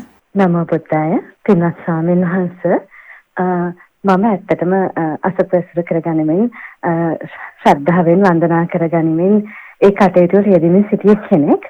නමුත් මට ළඟකදී ඉඳලා අපි හිතමුකෝ උදාහරණයක් විදිහට භාග්‍යවතුන් වහන්සේට ලස්සනට සකස් කරපු මල්වත්තියක් පූජා කරනවා කියලා. ඒ වගේ අවස්ථාවකදී අත්තර ලස්සන වර්ණයෙන් සුවඳින් අග්‍ර මල් පූජා කරනකොට සමහරවිට මට පේනවා මේ මලක පෙත්තක පොඩි ඇදයක්. අන්න ඒ වගේ සමහර වෙලාවට මට පේනවා පිළිම වහන්සේගේ අනේ මෙතන දෝවිලි පොඩක් තියෙනවා. ඇත්තටම ඒ කියන්නේ ඒ වගේ වෙනත් කරුණු වලට සිත යොමු වෙනවා. එහෙම වෙන්නේ ඇයි? මම ඒක වළක්වා ගන්න මොනවද කරන්න ඕනේ? ඉස්සර මට එළිම ගැටලුවක් තිබ්බේ නැහැ. නමුත් මට වන්දනාව හරි අවසානයේදී හිතෙනවා අනේ මට අංග සම්පූර්ණව පිනක් රැස් කරගන්න තිබ්බ අවස්ථාවේ සිතුවිලි එහෙම කියපු නිසා නැති වෙලා ගියා නේද කියලා. මේ වගේ සුළු දේවල් වලට සිත යොමු වෙන්නේ ඇයි? ලොකු පිනක් රැස් කරගන්න තියෙන අවස්ථාව මගේ අරින්නේ ඇයි? ඒකට විසඳුම මොකක්ද කියලායි දැනගන්න උවමනාව තියෙන්නේ. නම පොත්. මේ සිත කියන එක එහෙ මෙහෙ යනවා කියන කාරණේ බුදුරජාණන් වහන්සේගේ ශ්‍රාවකයෝ විදිහට අපි දන්න එකයි. බුදුරජාණන් වහන්සේ මේ හිත ගැන ධම්මපදයේ චිත්ත වර්ගයේදී දේශනා කළා. දෝරංගමං ඒක චරං අසරීරං ගුහාසයන්. එහෙමයි. මේ හිතේ ස්වභාවය තමයි කියනවා දුර ගමන් යනවා. ඊළඟට මේ හිත කියන එකට සිරුරක් නැහැ, ශරීරයක් නැහැ. හැබැයි ශරීරය කියන ගුහාවේ ඉඳලා එයා තනියම දුර ගමන් යනවා. එහෙමයි. ඊළඟට බුදුරජාණන් වහන්සේ වදාළ මහත්තයා මේ හිත ගැන මහණෙනි මේ තරම් වේගෙන් වෙනස් වෙන දෙයක්. මේ තරම් වේගෙන් වෙනස් වෙන දෙයක් බුදු වෙසින් දකින්නේ නැහැ කියනවා. හිත තරම් යාවං චිදම් භික්කවේ උපමාපින සුකරා. මහණෙනි හිතේ වෙනස් වෙන වේගය ගැන කීමට උපමාවක් නැත. ඒ තරම් වේගෙන් මේ හිත වෙනස් වෙනවා. එතකොට අපි හැමදෙනාට තියෙන ওই වෙනස් වෙන જાති හිතක්නේ. බුදුරජාණන් වහන්සේගෙන් කෙනෙක් ඇහුවා ස්වාමීනි භාග්‍යතුන් වහන්සේ ඇස කන නාසය දිව කය කියන මේ පහට පිළිසරණ මොකක්ද? බුදුරජාණන් වහන්සේ වදාලා මේ පහට තියෙන පිළිසරණ සිතයි. ඔහු ඇහුවා ස්වාමීනි සිතට තියෙන පිළිසරණ මොකක්ද? බුදුරජාණන් වහන්සේ වදාලා සිතට තියෙන පිළිසරණ සිහියයි. එතකොට අපිට තියෙන මේ අපේ හිත රැක ගැනීම පිණිස තියෙන පිළිසරණ මොකද්ද? සිහිය. ඒ සිහිය උපද්දගෙන මහත්තයා වෑයම් කිරීම කියන එක තමයි කරන්න තියෙන්නේ. එහෙමයි. දැන් මේ එතුමිය මේ හිතේ වෙනස් වීම ගැනත් දකිනවා. මේ හිත එහෙ මෙහෙ යනවා ඕන නැති එකක් හිත ඉන්නවා. මේ උතුම් පින මගේ හැරව ගන්නවා. ඒකත් පේනවා. ඊළඟට ආපහු හැරිලා බලනකොටත් ඒ කියන්නේ වන්දනාවාදී කරලා අවසානයේ ආපහු හෙල්ල බලනකොටත් අයියෝ මේ අපරාධි හිත එහෙ මෙහෙ ගියේ කියන එකත් එතුමිට තේරෙනවා. එහෙමයි. එහෙනම් මේ කරුණ දෙක තේරුම් ගත්තට පස්සේ මොකද්ද කරන්න තියෙන්නේ? Taman ටික ටික වෑයම් කරන්න ඕන. Taman චුට්ටු චුට්ටු උත්සාහවත් වෙන්න ඕන. වැටෙන්නේ නැතුව, පසුතැවෙන්නේ නැතුව. අපි හිතුව මේක අමාරුයි කියලා. දැන් ඔය ප්‍රශ්නේ තියෙන්නේ අමාරුකම. දැන් එතුමිට මේක මේ හිතෙනවා මේක මොකක් හරි මේ මගේ තියෙන දෝෂයක් නිසාද මේ වෙන්නේ. ඇයි මටම මෙහෙම වෙන්නේ කියන එක එනවා හිතට. නෑ මේක මේ හිතක් තියෙන හැම දිනාට මේ හිත එහෙ මෙහෙ යනවා කියන එක තියෙනවා. එහෙමයි. ඒ හිත පාලනය කරගන්නේ තමන්ගේ තියෙන දක්ෂතාවයෙන්. ඒ දක්ෂතාවය තමයි සිහියත් නුවණත් වීරියත් කියන තුන පාවිච්චි කිරීම. ඒ තුන පාවිච්චි කරලා මේ හිත පාලනය කරගන්න උත්සාහවත් වෙන්න ඕන. ඒ උදෙසා ගොඩාක් මහන්සි ගන්න ඕන. ඒ මහන්සි ගැනීම ගැන සතුටු වෙන්න. ඔව් මගේ හිත පිට ගියා තමයි. එහෙ මෙහෙ දුවනවා තමයි. හැබැයි මං ඒ හිත පාලනය කරන්න මහන්සි ගත්තා. මං ඒ හිත පාලනය කරන්න මහන්සි ගනිමින් ඉන්නවා. ඇත්තටම අපි ඒ ගැන හිතන්න ඕනේ මහත්තයා. එහෙමයි. අපිට මේ බුදුබණ පදයක් අහන්න ලැබුණ නැත්නම් මේ හිතක හැසිරීම ගැන වගේ වගක් නැහැ. එහෙමයි.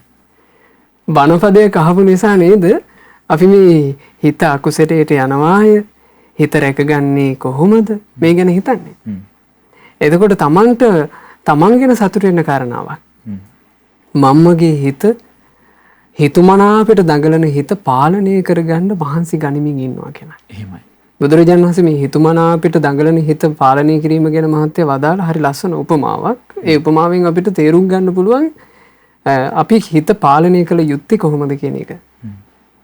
ගොවියෙකුට උවමනා වුණා කියනවා කුඹුරක් මැද්දෙන් හරකෙක්ව දක්කාගෙන යන්න නියර දිගේ. එතකොට දෙපැත්තේ තියෙනවා නිල්ල වැදිච්ච ගොයම, මැද්දේ තියෙනවා පුංචිවට නියර, තමන්ගේ ඉස්සරහින් යනවා ගොයමට අතිශයින් ආසා කරන නියරේ යන්න කිසිම උවමනාවක් නැති හරකෙක්. එහෙමයි. එතකොට මේ හරකාව අරගෙන යෑමේ, හරකාව නියර දිග දක්කාගෙන යෑමේ සම්පූර්ණ උවමනාව මහත්තයා කාටද තියෙන්න ඕන? පිටිපස්සේ යන කෙනාටනේ. එතකොට පිටිපස්සේ යන කෙනා හැමතිස්සෙම හරකා ගැන අවධානයෙන් ඉන්න ඕන. මේක කොහෙටද හොට ගහන්නේ? එහෙමයි. ඕන්න මූ ටිකක් දුර ගිහිල්ලා ගොයමට හැරෙනවා. ගොයමට හැරෙනකොටම කෙවිත අරගෙන ගහන්න ඕන. ඔබ ගොයන් කන්න නෙමෙයි යන්නේ, ඔබ පාරේ යන්න ඕන. මේ හරකට සිහිය උපද්දන්න ඕනනේ. සිහිය උපද්ද තමයි යන්නේ. අපි හිතමු මහත්තයා මේක වදයක් වෙනවා කෙනෙකුට. මේක කොච්චර කිව්වත් අහන්නේ නෑනේ. මං කියන එක මේ කිසි මේ කනකට ගන්නේ නෑනේ. උඹ ඕන දෙයක් කරගනින් කියලා.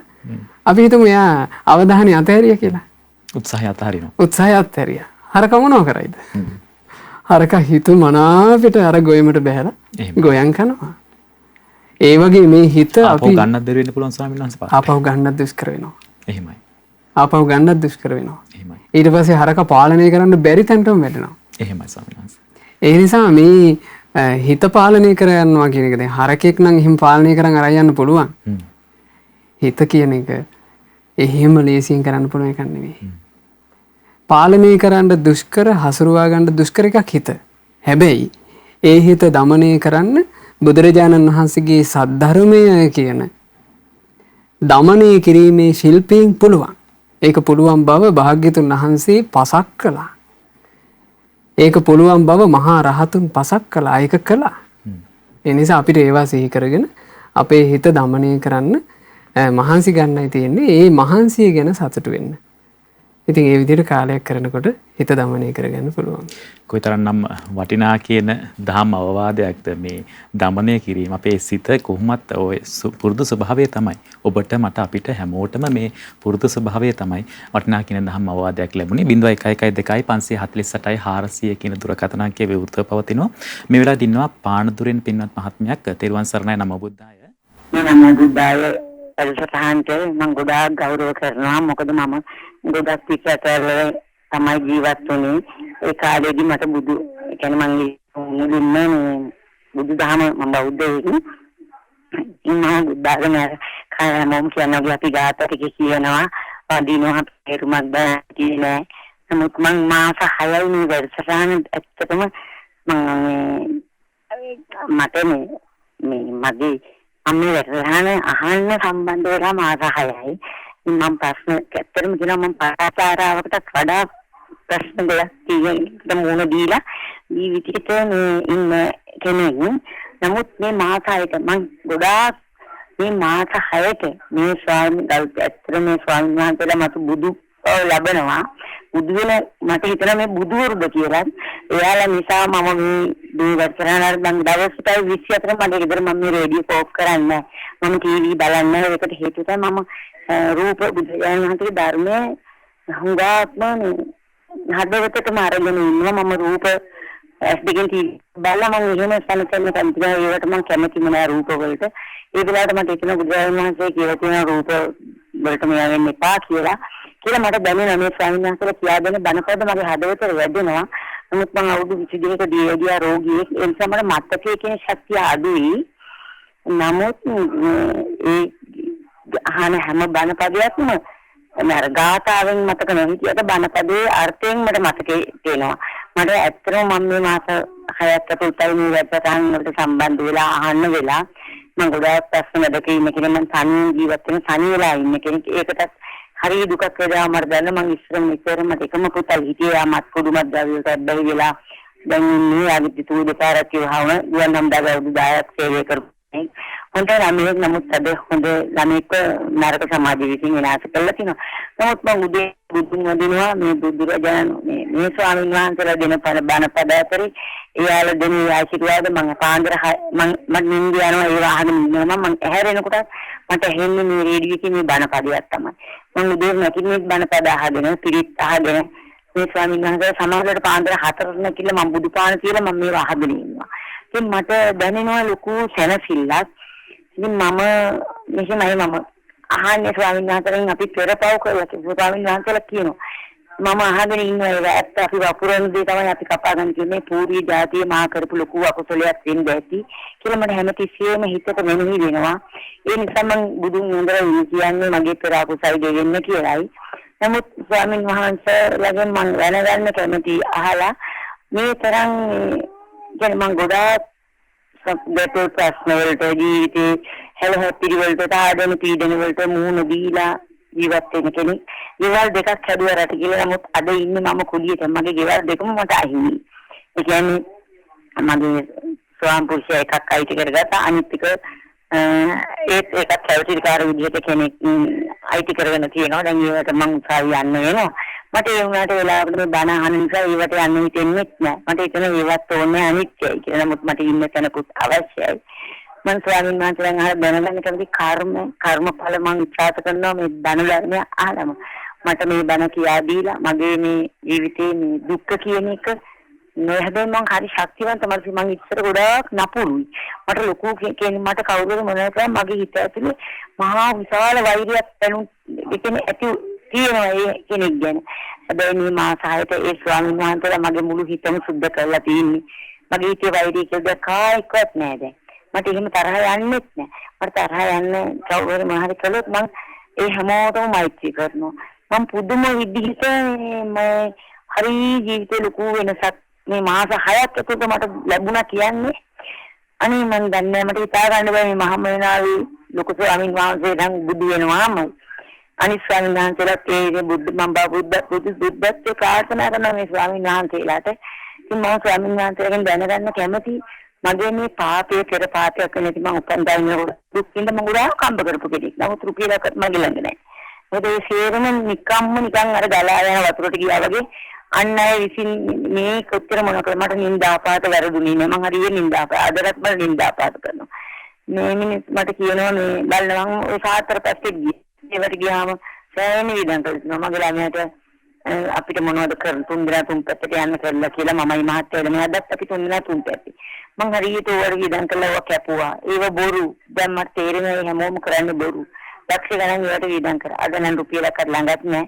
නමුත් අද මම මගේ සංස්කාරය කිර කරන්නේ ගෙවල් වලට ගිහලා ලෙඩෙක් බලා ගන්නවා බලාගෙන මාස්ටර් බලාගෙන එතනින් මම පඩියක් ලබා ගන්නවා ඒක තමයි මගේ රැකියාව මම තනියම එකෙන් තමයි ජීවත් වෙන්නේ ගෙවල් කුඩිය ගෙවාගෙන ඒ වුණත් මම අද ගොඩාක් සතුටින් ජීවත් වෙනවා මේ ස්වාමීන් වහන්සේලා මගේ කතාව මම කියනවා අනිත් අයට අහන්න කියලා මොකද මම ඒ තරම් නපුරුයි මම ඉස්සර හරි සැරයි මට ඕනම කෙනෙකුට බනින්න පුළුවන් කටින් මට ඒ තරමටම මම කටින් සැරයි අනේ මන් දැන් කට අරින්න කැමතිත් නෑ මට කිසිම දෙයක් හිතෙන්නේ නෑ කෙනෙකුට මට වැරද්දක් කළත් මං හරිම විදියට පුදුම විදියට මේ නමෝ බුද්ධාය මේ වැඩසටහනකින් මම වුණා භාවනා අපසතියෙන් බණ කියන මේ ස්වාමීන් වහන්සේලාට මට වගේම අනිත් අයට සැදෙන්න පුළුවන් නම් ඇත්තටම ඒ කියන්නේ මම වගේම හිතට අරන් මේ දේවල් මේ සත්‍ය තේරුම් අරගෙන අද මම මధుරු එක්කත් මරන්නේ මම මාසයක් වෙනවා මම පන්සිල් පදබා හරියටම රකින්නවා පුංචිම මෙයක් බොරුවක් කියන්නේ නැහැ කෙනෙක් ගැන අනුන්ගේ දෙයක් ගන්නෙ නැහැ කවුරු හරි එක වැඩි කතාවකට බහට ඔපුදු පොහොයන්න යන්නේ මට පුළුවන් නම් අනුකතාව කෙනෙකුට කියලා දෙනවා දහම මේකයි කියලා ඒත් මං අහන්නේ ස්වාමීන් වහන්සේ මේ කර්මය කියනක මම මේ තරම් දැන් අවුරුදු 59ක් වෙනවා මේ 56ක් මං දුක් විඳිනවා මොනවා කළත් මගේ මේ කර්මය කියන එක මේ භවයේදී ඉවර වෙයිද කියන එකයි මං අහන්නේ තවත් ඉදිරියේ භවවලට මම භවයක් ප්‍රාර්ථනා කරන්නේ නැහැ මම බුදුදහමට මම ඉල්ලන්නේ මේ බයෙන් මට චතුරාර්ය සත්‍ය අවබෝධ වෙන්න කියලා. මේ තමයි සාමාන්‍ය ජීවිතයේ තියෙන ප්‍රශ්න ස්වාමීන් වහන්සේ. මේ ප්‍රශ්න රාශියක් කියවුණා මේ අතරතුරේදී කියවෙන්නේ මේ අනිත්‍යතාවය පිළිබඳව. හැමදේම වෙනස් වෙනවා කියන කාරණාව පිළිබඳව තමයි මේ එතුමියගේ ප්‍රශ්න සියල්ලම අපි සංක්ෂිප්තව ගත්තොත් අපිට අහන්න තියෙන ප්‍රධාන ප්‍රශ්නේ. සාමාන්‍ය ස්වභාවය තමයි අනිත්‍යතාව කියන එක ස්වාමීන් වහන්සේ. ඔව් ඇත්තම මේ ධර්මය අහලා ධර්මයෙන් යම් පහසුවක් ජීවිතේ ලබන අම්මා කෙනෙක් ඒ ගැන සතුට තමයි ගොඩක් සිහිපත් කළේ. ඇත්තම ඉතින් මාත්‍යා මේ ජීවිතේ අපිට ඔය එන විඳවිලි වලදී හිත මේ සුවපත් කර ගැනීම පිණිස හිතට පහසු ඇති කර ගැනීම පිණිසත් ඊළඟට මේ මනුෂ්‍ය ජීවිතේ දුර්ලභයි. මනුෂ්‍ය ජීවිතේ අහිමි වෙනකොට යම් සුගති රැකවරණයක් පිණිසත් ඊළඟට ඒ අම්මා කිව්වා මේ කර්මය මේ විඳවිල්ල මේ ජීවිත ඉවර වෙයිද ඉස්සරහටත් තියෙයිද. ඉතින් මේ විඳවිලි හැම එකක්ම අවසන් කර ගැනීම පිණිසත් අපිට උදව් වෙන්නේ මහත්ය ධර්මය. එහෙමයි. ඒ ඇරෙන්න වෙන දෙයක් නෑ. ඉතින් ඒ නිසා අපි සිහිපත් කරන්නේ හොඳට ධර්මයේ ශ්‍රවණය කරලා අපිට තියෙන වාසනාව තමයි මේ කාලේ මොන කරදර බාධා මැද වුණත් අපේ ගුරු දේවෝත්තම පරම පූජනීය පින්වත් ලොකු ස්වාමීන් වහන්සේගේ ආශිර්වාදයේ මඟ පෙන්වීම නිසා මේ ශ්‍රද්ධා රූපවාහිනී ලක්කිරු ගුවන්විදුලිය ඔස්සේ අපිට නිර්මල බුද්ධ වචනේ අහන්න අවස්ථාව තියෙනවා. එහෙමයි. ඉතින් ඒ අවස්ථාවෙන් ප්‍රයෝජන ගන්න කියලා තමයි අපිට සිහිපත් කරන්න තියෙන්නේ. එහෙමයි. කෙනෙක්ට හිතෙන්නට පුළුවන් අපිට තමයි හැමදාම ප්‍රශ්න තියෙන්නේ කියලා. මේ ප්‍රශ්න අහනකොට හිතෙනවා අපි හැමෝටම මේ ප්‍රශ්න තමයි තියෙන්නේ කියලා. ඒ අම්මටත් අපේ නිදුක් නිරෝගී සුව ප්‍රාර්ථනා කරනවා. ඒ තුමි ප්‍රාර්ථනා කරන විදිහටම මේ ආත්ම භවයේදීම චතුරාර්ය සත්‍ය අවබෝධ කරගන්නට සුවසේම අවබෝධ කරගන්නට හැකි වෙන්නට කියන ප්‍රාර්ථනා එකතු කරනවා. මේ වෙලාවේ දින්න 0112548400 කියන අපේ සුපුරුදු දුරකථන අංකයෙන් තවත් කෙනෙක් කෑගල්ලෙන් අම්මා කෙනෙක් අපි තෙරුවන් සරණයි නමෝ බුද්ධාය. පින්වත් ස්වාමීන් වහන්සේ මම ඔබ වහන්සේගේ පාද නමස්කාර කරලා තමයි මේ ගැටලුව අහන්නේ. මට දැනගන්න ඕනේ සේරිස් කියන්නේ දෙවි කෙනෙක්ද? ඒ වගේම මේ මැද පෙරදිග රටවල් වල ඉන්න රුබයි අබුඩාබි කටාර වගේ රටවල් වල ඉන්න දරුවන්ට සේරිස් දෙවියන්ගේ පිහිට ඉල්ලුවොත් ඒගොල්ලන්ට පිහිට ලබා ගන්න පුළුවන්ද කියලා දැනගන්න තමයි මට දැනගන්න ඕනේ ස්වාමීන් වහන්සේ. පාද නම. අවසරයි ස්වාමීන් වහන්සේ. ඔව් සේරිස් එක දේවපුත්‍රයා ගැන ඒ විස්තරේ තියෙන්නේ සේරිස් එක විමාන වස්තුවේ. එහෙමයි. විමානවත්තු පේතවත්තු පොත් වහන්සේගේ මේ පුවත හරි පැහැදිලිව තියෙනවා. ඉතින් එහි සඳහන් වෙන ආකාරයට ඔය කාන්තාර සහිත ඔය භූමිය ආරක්ෂා කරන බොහොමස්ත දේවතාවා විදිහට ඉන්නේ සේරිස් එක දෙවියෝ. ඒ සේරිස් එක දෙවියෝ ගැන කියනකොට බුදුරජාණන් වහන්සේ සරණ ගියපු ධර්මයේ සරණ ගියපු සගරුවන සරණ ගියපු අයට හරි උපකාරයි. එහෙමයි. එනිසා තමන් තෙරුවන් සරණ ගියපු කෙනෙක් නම් ඇත්තටම තෙරුවන් සරණ ගියපු කෙනෙකුට මහත්තයා මේ ලෝකේ යහපත් බලවේග යම්තාක් යහපත් බලවේගයක්ද ඒ හැම යහපත් බලවේගයකම ආශිර්වාදේ තෙරුවන් සරණ ගියපු කෙනාට තියෙනවා. එහෙමයි. හේතුව මේ ලෝකේ යහපත් වූ මේ යම් බලවේගයක්ද ඒ බලවේගවලට අපහදින්න කරුණක් තෙරුවනේ නැති නිසා. එහෙමයි. බුදුරජාණන් වහන්සේ ධර්මයේ සගරුවන කියන මේ උතුම් තෙරුවන තුල යහපත් බලවේගයකට එහෙම නැත්නම් යහපත කැමති කෙනෙකුට අපහදින්න කරුණක් ඇත්තේ නැහැ මහත්තයා. යහපත කැමති බුද්ධිමත් කෙනෙක් බුදුරජාණන් වහන්සේ ගැන ඉගෙන ගන්නකොට ධර්මයේ ගැන ඉගෙන ගන්නකොට සගරුවන ගැන ඉගෙන ගන්නකොට අපහදින්න කරුණක් නැහැ. දැන් මේ මනුස්ස ලෝකේ වෙලා තියෙන මහත්තයා ඒ ධර්ම ඉගෙන ගැනීමේ අවකාශේ එක පුද්ගලයෝ විසින් වහනවානේ. දැන් ඇතැම් ආගම් වල අයට ඇතැම් දර්ශන වල අයට බුදුබණ ඉගෙන ගන්න අවකාශ නැහැ. වහලා. ඒ අවකාශය යම් කෙනෙකුට ලැබෙනවා නම් බුද්ධිමත් කෙනෙක් බුදුරජාණන් වහන්සේට අපහදින්නේ කොහොමද? යම් කෙනෙක් බුදුරජාණන් වහන්සේට අපහදිනවා නම් අපිට කියන්න තියෙන්නේ මේ පුද්ගලයාට බුද්ධියක් නැහැ. එහෙමයි. බුද්ධිමත් බවක් තියෙනවා නම් බුදුරජුන්ට අපහදින්නේ කොහොමද? ධර්මයට අපහදින්නේ කොහොමද?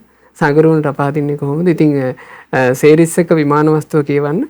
ඒ විමාන වස්තුව කියවීමෙන් ඔබට ඒ සේරිස් එක දෙවියා පිළිබඳව ඒ තොරතුරු දැනගන්න පුළුවන්. අපි ඔබට නිරන්තරයෙන් සිහිපත් කරන්නේ ඒ නිසා මේ තිසරණයේ සරණ තමයි එකම සරණ.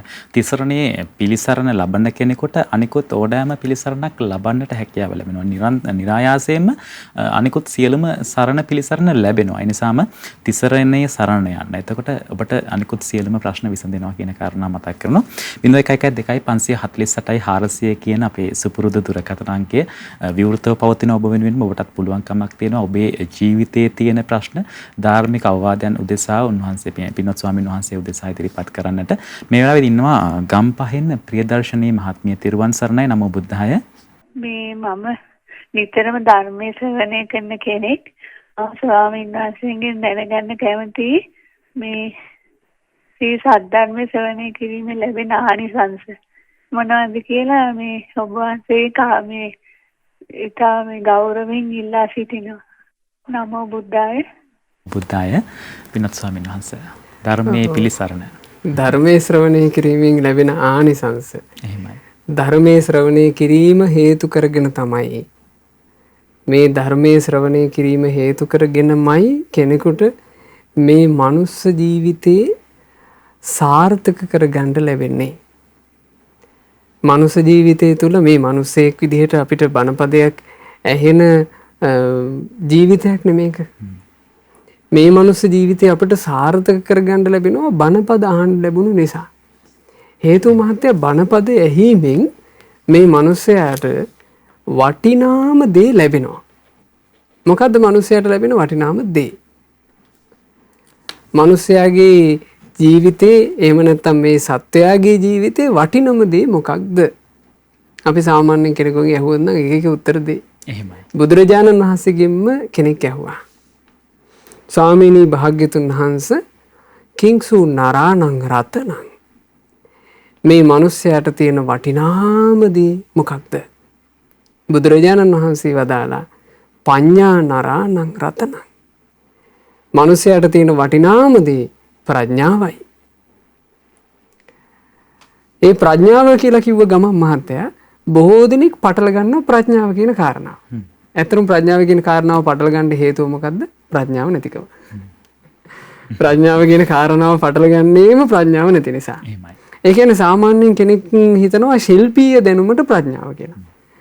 අපි ගත්තොත් වෛද්‍යවරයෙක් වෛද්‍ය ශිල්පයේ ඉහළට ගියා කියලා එයාට ප්‍රඥාවන්තය කියලා කියන්නේ. පොතේ දැනුම කියලා කියනවා ස්වාමීන් වහන්සේ. එයාට තියෙන්නේ වෛද්‍ය ශිල්පයේ තුල ශිල්පීය ඥානය. එහෙමයි.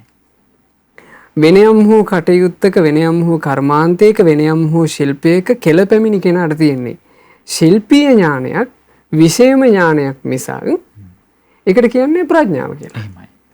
අපි හිතමු යම් කිසි කෙනෙක් ධර්මයේ වුණත් ගොඩාක් කියවලා මතක තියාගත්ත කියලා. ඒ මතක තියාගත්ත කෙනාට තියෙන එකට අපි කියන්නේ මතක ශක්තිය. එහෙමයි. ඒක මතකයක්. දැනුම කියලා කියන්න. ඒකට දැනුම කියලා කියන්න පුළුවන්. එහෙමයි ස්වාමීන්. හැබැයි ඒක ප්‍රඥාව නොවේ. එහෙමයි.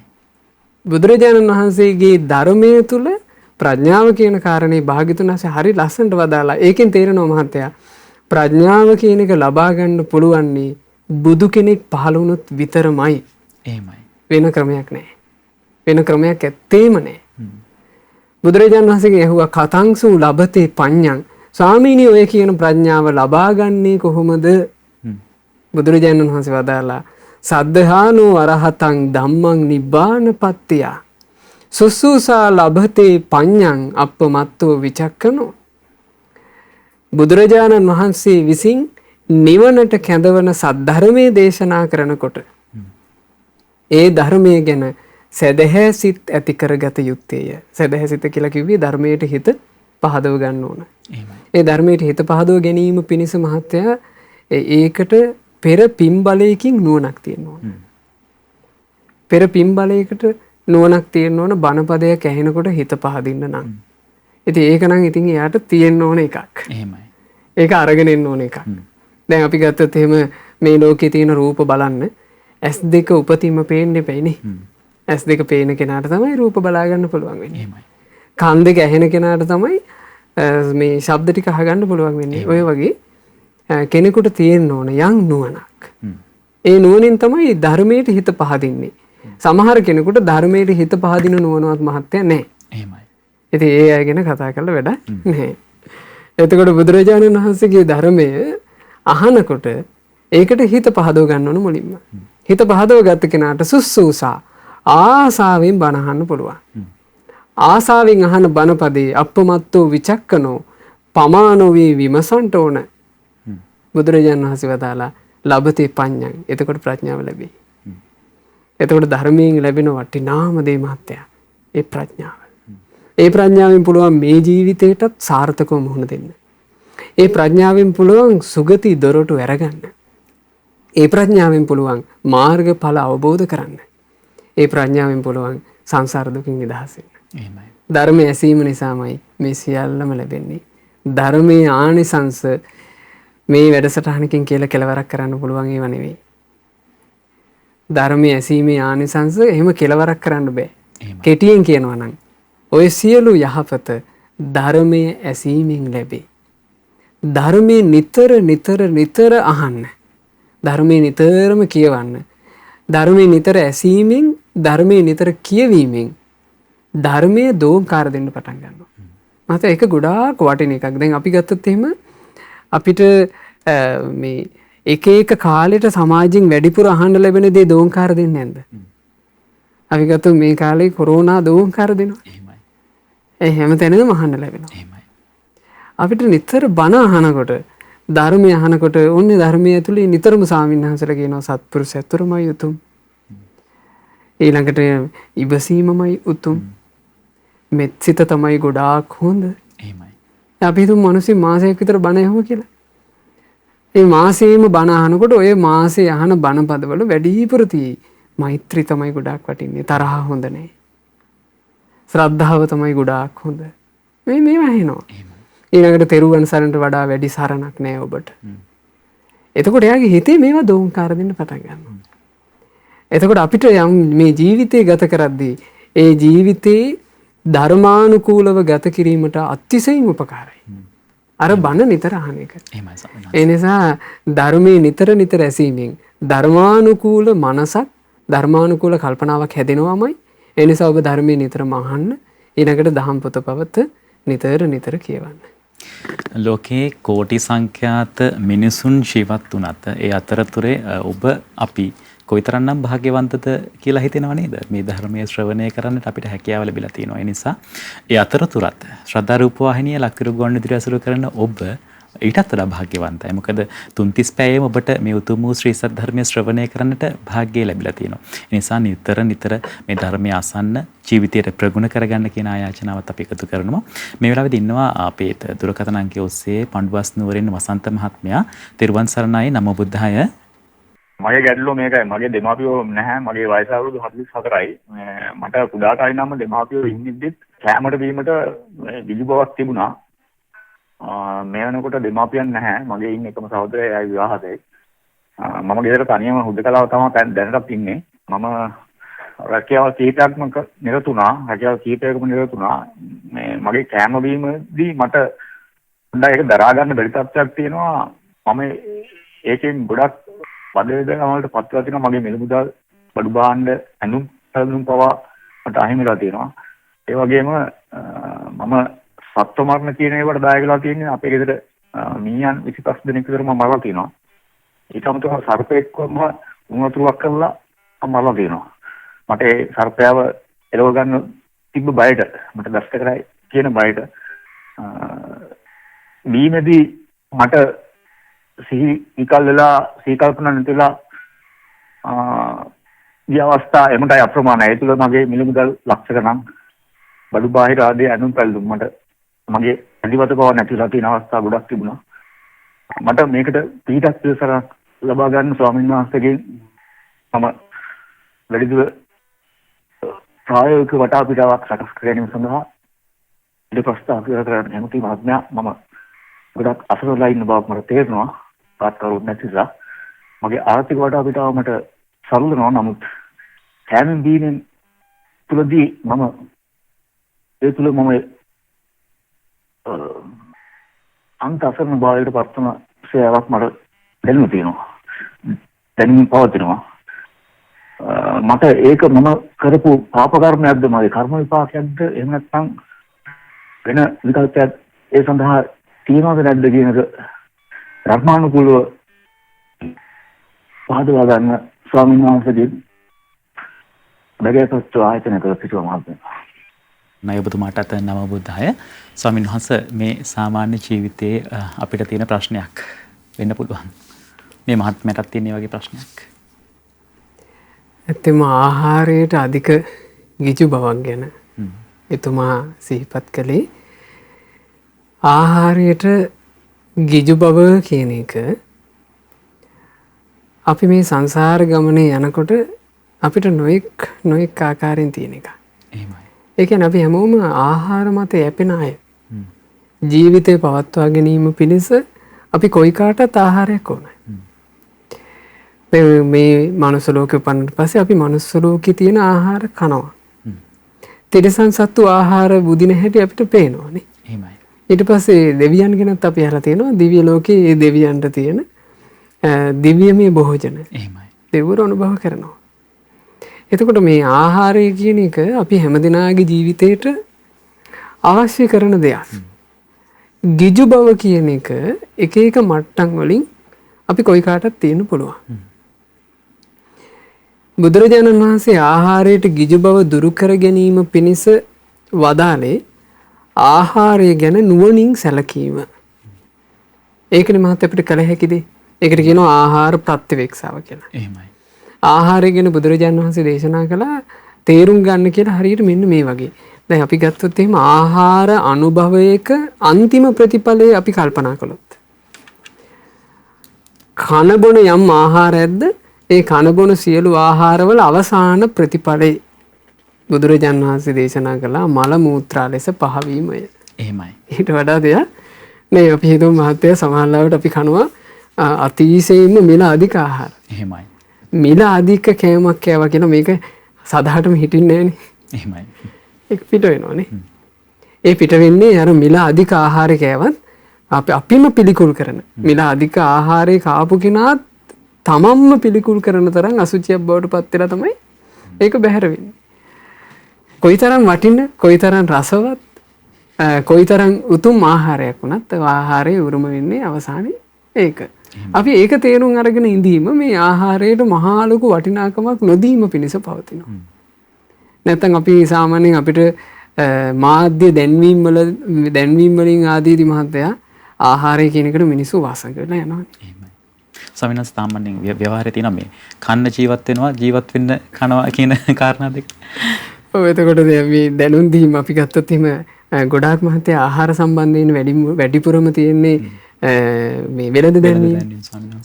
එතකොට අපි වුණත් ওই පාරවල් තොරවල යනකොට අපි දකිනවා ලොකු බෝඩ් විශාල බෝඩ් ගහලා ඒ බෝඩ් වල ආහාර ಜಾති සටහන් කරලා තියෙනවා. ඒ ආහාර සටහන් කරලා තියෙදි මම හොඳ අවධානයෙන් බලපු එකක් ඒ ආහාරයේ සමහරවිට ඒ චිත්‍රයේ තියෙනවා දුම දාන හැටිත්. එහෙමයි. ඒ කියන්නේ මේක උණුසුම් කියලා ඒ රූප සටහනින් පෙන්නනවා. එහෙමයි. ඉතින් මිනිස්සුන්ට මේවා දකිනකොට ආසයි හිතෙනවා. එහෙමයි ස්වාමීන් වහන්සේ. මිනිස්සු වේදන් කරගෙන ආසාවෙන් මේක අනුභව කරනවා. එහෙමයි. ඒ අනුභව කරද්දී මුලින්ම වටිනාකමක් දීලා. කියන්නේ දැන් අපි ගත්තොත් එහෙම ඒ උදෙසාම මේ තැන් හැදිලා තියෙනවනේ නොයෙක් නම් වලින්. එහෙමයි. ඉතින් ඒ නම් වලින් යුක්ත ආහාරයක් අපි කෑවා කිව්වොත් ඒක ලොකු දෙයක්. ස්වාමීන් වහන්සේ තවත් දෙයක් තියෙනවා. දැන් ඒ වගේ තැනකට යනවා කියන එකත් සමාජයට පෙන්විය යුතුයි කියන දේ සමාජයේ නිකන් පුරුද්දක් වෙලා තියෙනවා. එහෙම වෙනම රැල්ලක් මේ වෙනකොට තියෙනවා නේද? එතකොට දැන් කොහොම වුණත් මේ ආහාරයට ලොකු වටිනාකමක් කෙනෙක් දෙන්නේ ආහාරයේ අවසානය ගැන නොහිතීම නිසා. එහෙමයි. මේක මහත්තයා අනුභව කරපු ගමන් මේ කුසට ගියපු ගමන් වමනයක් බවට පත් වෙනවා. ඒ වමනේ ඊළඟට අසුචියක් බවට පත් වෙලා බැහැර වෙලා යනවා. කොච්චර මිල අධික ආහාරයක් ගත්තත් අවසානයේ පින්වතුනේ වෙන්නේ ඕක. කොච්චර රහට කෑවත් අන්තිමට වෙන්නේ ඕක. එහෙමයි. එතකොට ආහාරයේ මේ ස්වභාවය අපි තේරුම් ගත්තට පස්සේ අපිට නුවණින් සලකන්න ඉඩ ඇරෙනවා. නුවණින් සලකන්නේ කොහොමද? බුදුරජාණන් වහන්සේ දේශනා කළා හරියට මෙන්න මේ වගේ. කාන්තාර ගමනක අම්මෙකුයි තාත්තෙකුයි චූටි දරු පැටියෙකුයි ගමන් කළා. කාන්තාරේ මැද්දට යනකොට මේගොල්ලෝ අතරමං වුණා. අතරමං වෙලා දැන් කාන්තාරෙන් එළියට එන්න මේ අය ළඟ තියෙන ආහාර පාන ඉවර වුණා. එතකොට දැන් මේගොල්ලෝ කාන්තාරේ මැද කණ්ඩ දෙයක් නෑ. මේගොල්ලෝ දැන් කාන්තාරෙන් එළියට එන්න අමාරු විදිහට අසරණ වෙලා.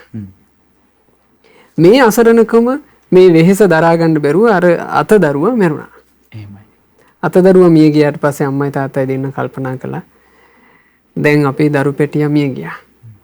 අපි දෙන්නා පණ බේරගත්තොත් අපිට දරුවෙක් හදාගන්න පුළුවන්. ඒ නිසා අපිට දැන් පණ බේරගන්න නම් අපිට ආහාරයක් ඕන. අපි මේ දරු පැටියගේ මස් කකා කාන්තාරයෙන් ඈතර වෙමු. එතකොට ඒ දරු පැටියාගේ මස් කන බුදුරජාණන් වහන්සේ අහනවා මානනීය දෙමව්පියෝ ඒ දරු පැටියාගේ මාංශය මහා ගිජුකමකින් කයිද? මේ කොටස රහයි. මේ කොටස තමයි ගොඩාක්ම ප්‍රණීත. එහෙම කන්නේ. ඒ දෙමව්පියෝ අඬා අනේ අපේ එකම දරුවා අපිට දරුවව රැකගන්න බැරි වුණා කී තමයි මේක කන්නේ. හැබැයි අනුභව කරනවා. ඇයි අනුභව කරන්නේ? කාන්තාරයෙන් ඈතර වීම පිණිස. එහෙමයි.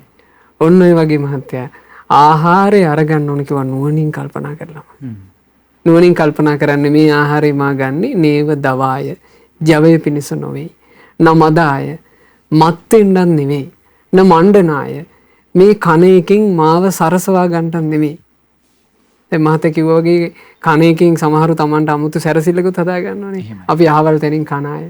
අපි අහවල් ආහාර කන අය. න විභූෂනාය විශේෂයෙන් මේ කය සරසා ගන්නට නොවේ මේ ආහාරය. යාව දේව ඉමස්ස කායස්ස ඨිතියා. මම මේ ආහාරය ගැනීමෙන් මට මගේ කය පවත්වා ගන්න පුළුවන්. යාපනාය මගේ ශරීරයේ යැපෙනවා. විහිංසූපරතිය බඩගිනි වෙහෙස දුරු වී යනවා. ආහාරය කරගත්තම ඉති පුරාණංච වේදනම් පටිහංකාමි. යම් කාල වකවානුවකට පැරණි බඩගිනි වේදනා නැතුව යනවා. නවංච වේදනන්න උප්පාදෙස්සාමි. අලුතින් බඩගිනි වේදනා යම් කාල වකවානුවකට නොහැදී තියාගන්න පුළුවන්. දැන් මහත විශේෂයෙන් මේක කරන්නේ භික්ෂුවනේ. එහෙමයි. ඒ කාලේ පිණ්ඩපාතේ වැඩලා භික්ෂුව එක වේලයි වළඳන්නේ. ඒ වළඳන වේල එතකොට එදා දවසේ බත සරි කරගත්ත කියන්නේ ඊළඟ දවස වෙනකන් ඒ ජීවිතේ යැපෙන්න පුළුවන්. ඊළඟ දවස් වෙනකන් යැපෙන්නයි මේ ආහාරය අරගන්නේ. එතකොට ඉබඳු ආහාරය මං ගන්නේ මේ බඹසරට අනුග්‍රහා පිණිසයි බොහෝම වටින එක.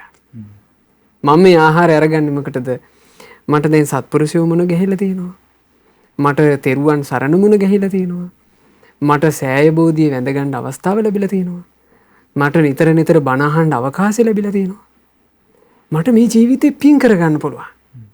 පින් කරගන්න ජීවිතේ පණ ගැට ගහ ගන්නටයි මට ආහාරේ.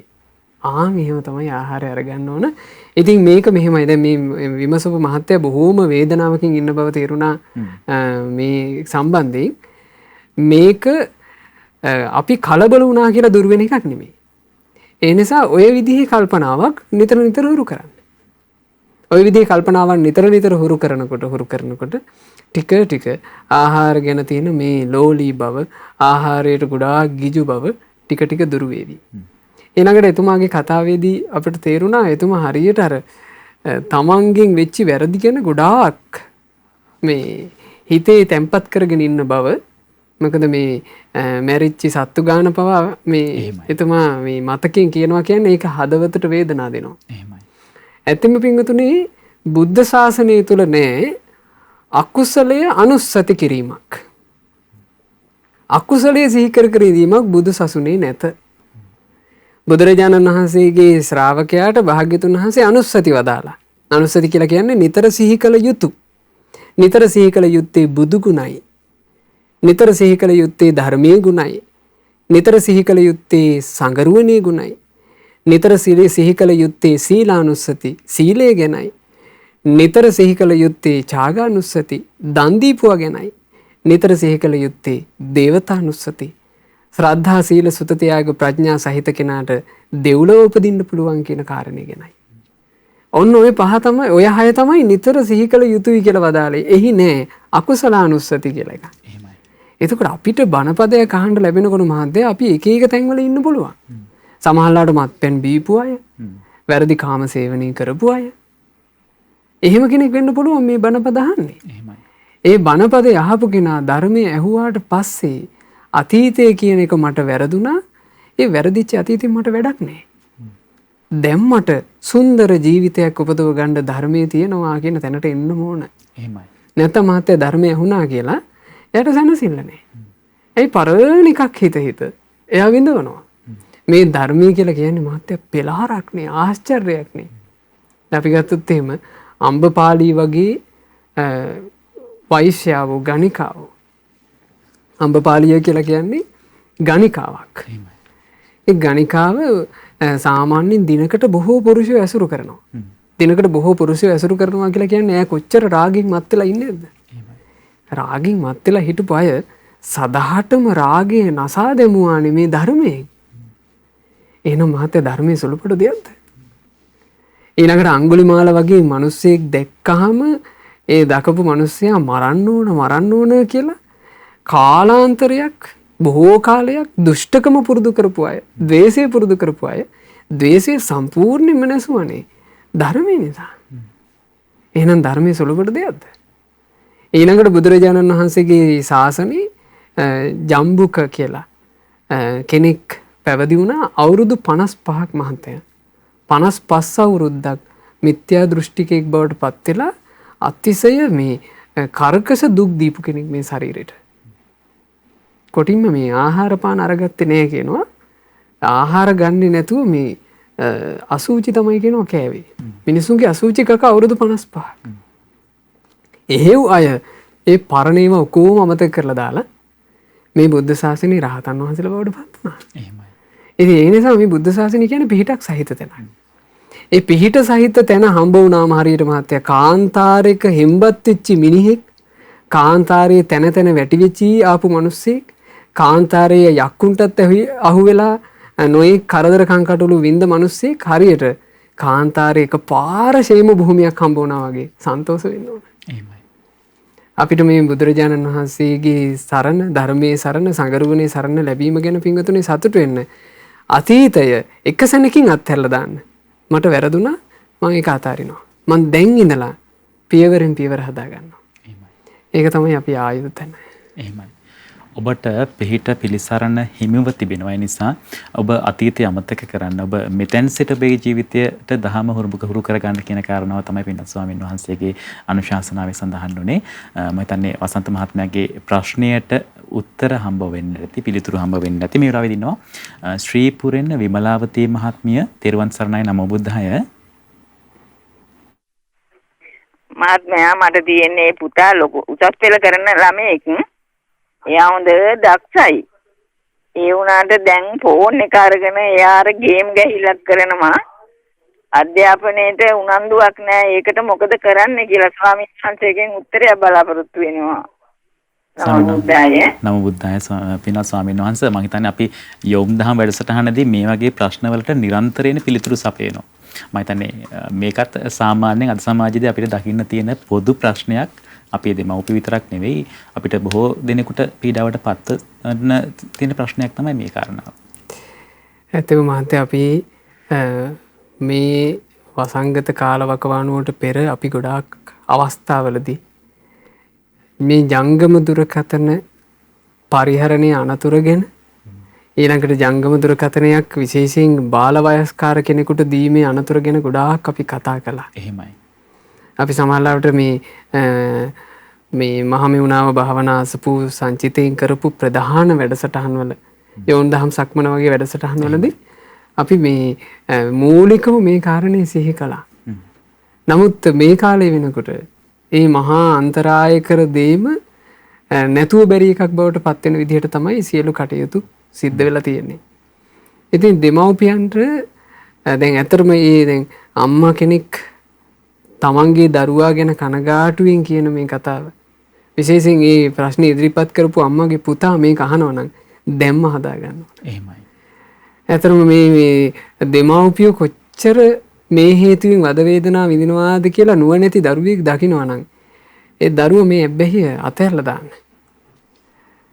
ඒ දරුවාට මේ අවවාදය හොඳට හිතට ගන්න පුළුවන්.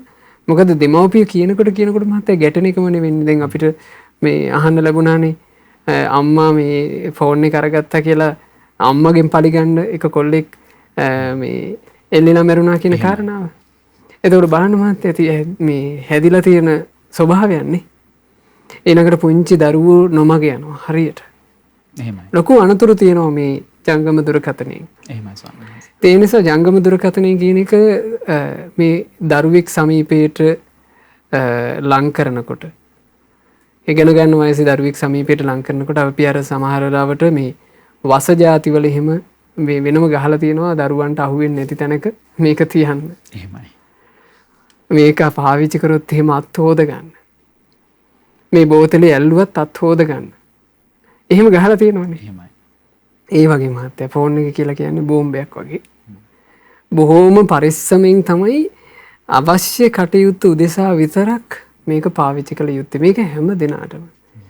මේක සමහරවිට මේ අපි පුංචි දරුවෝ මුල් කරගෙන තමයි මේ මූලිකව කතා කරන්නේ. මොකද ඒගේ අනාගතය සම්පූර්ණයෙන් මේ එක අඟල් 4ක කෑල්ලක් හින්දා අඳුරු වෙන්න පුළුවන් නිසා. නමුත් අපි ගත්තොත් පෞල් අරුබුද ගොඩකට හේතුව ඕක. එහෙමයි. අනියම් සම්බන්ධතා ජාලයක් ඕක ASCII. එහෙමයි.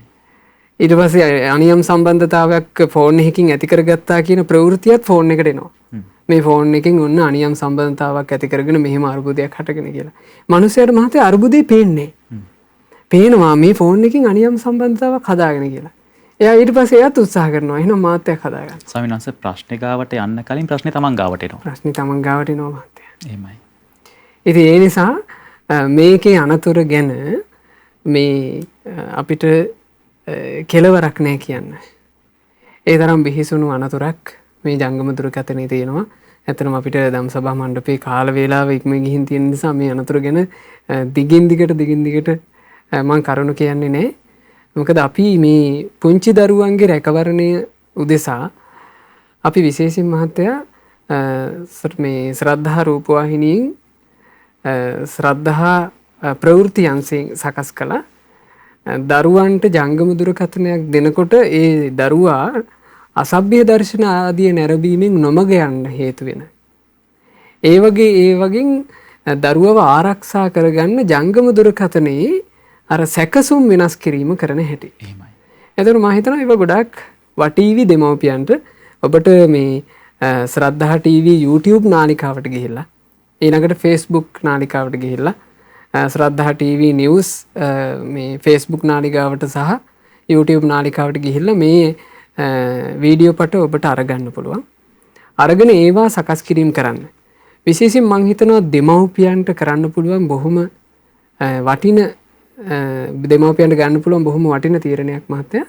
ජංගම දුරකථනයක් වෙනුවට දරුවෙකුට සාමාන්‍ය ජංගම දුරකථනයකුත් සෑහෙන මිලක් වෙනවනේ. එහෙමයි. ජංගම දුරකථනයක් වෙනුවට දරුවෙකුට මේ අධ්‍යාපන කටයුතු වල පහසුව පිණිස නිවසට අරගන්න පොදුවේ පරිහරණය කළ හැකි උපකරණයක්.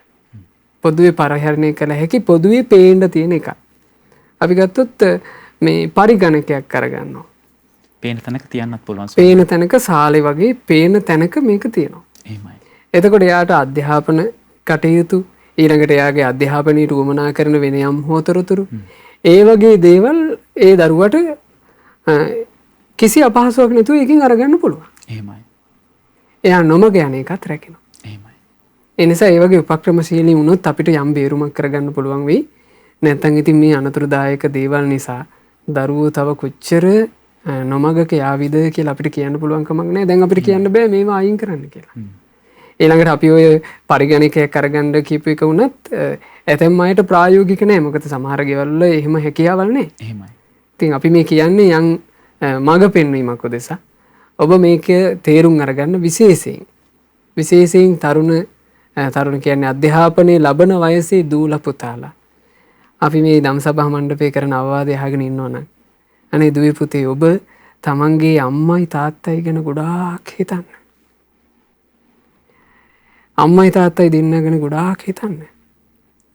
ඒ දෙන්නා නිසා නේද මේ මනුස්ස ලෝකේ අපි ලබන හැම දෙයක්ම අපි ලබන්නේ.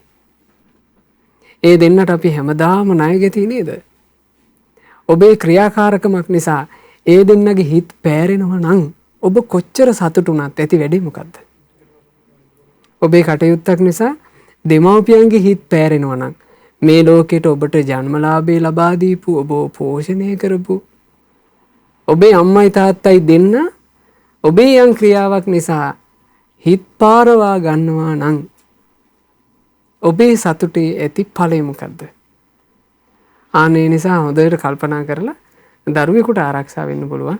ඒක තමයි මහත්තයා දෙන්න තියෙන උපදේශය. තාක්ෂණික භාවිතය පිළිබඳව අපි නිරන්තරයෙන් ඔබට ශ්‍රද්ධා රූපවාහිනිය ඔස්සේ දැනුවත් කිරීම කළා.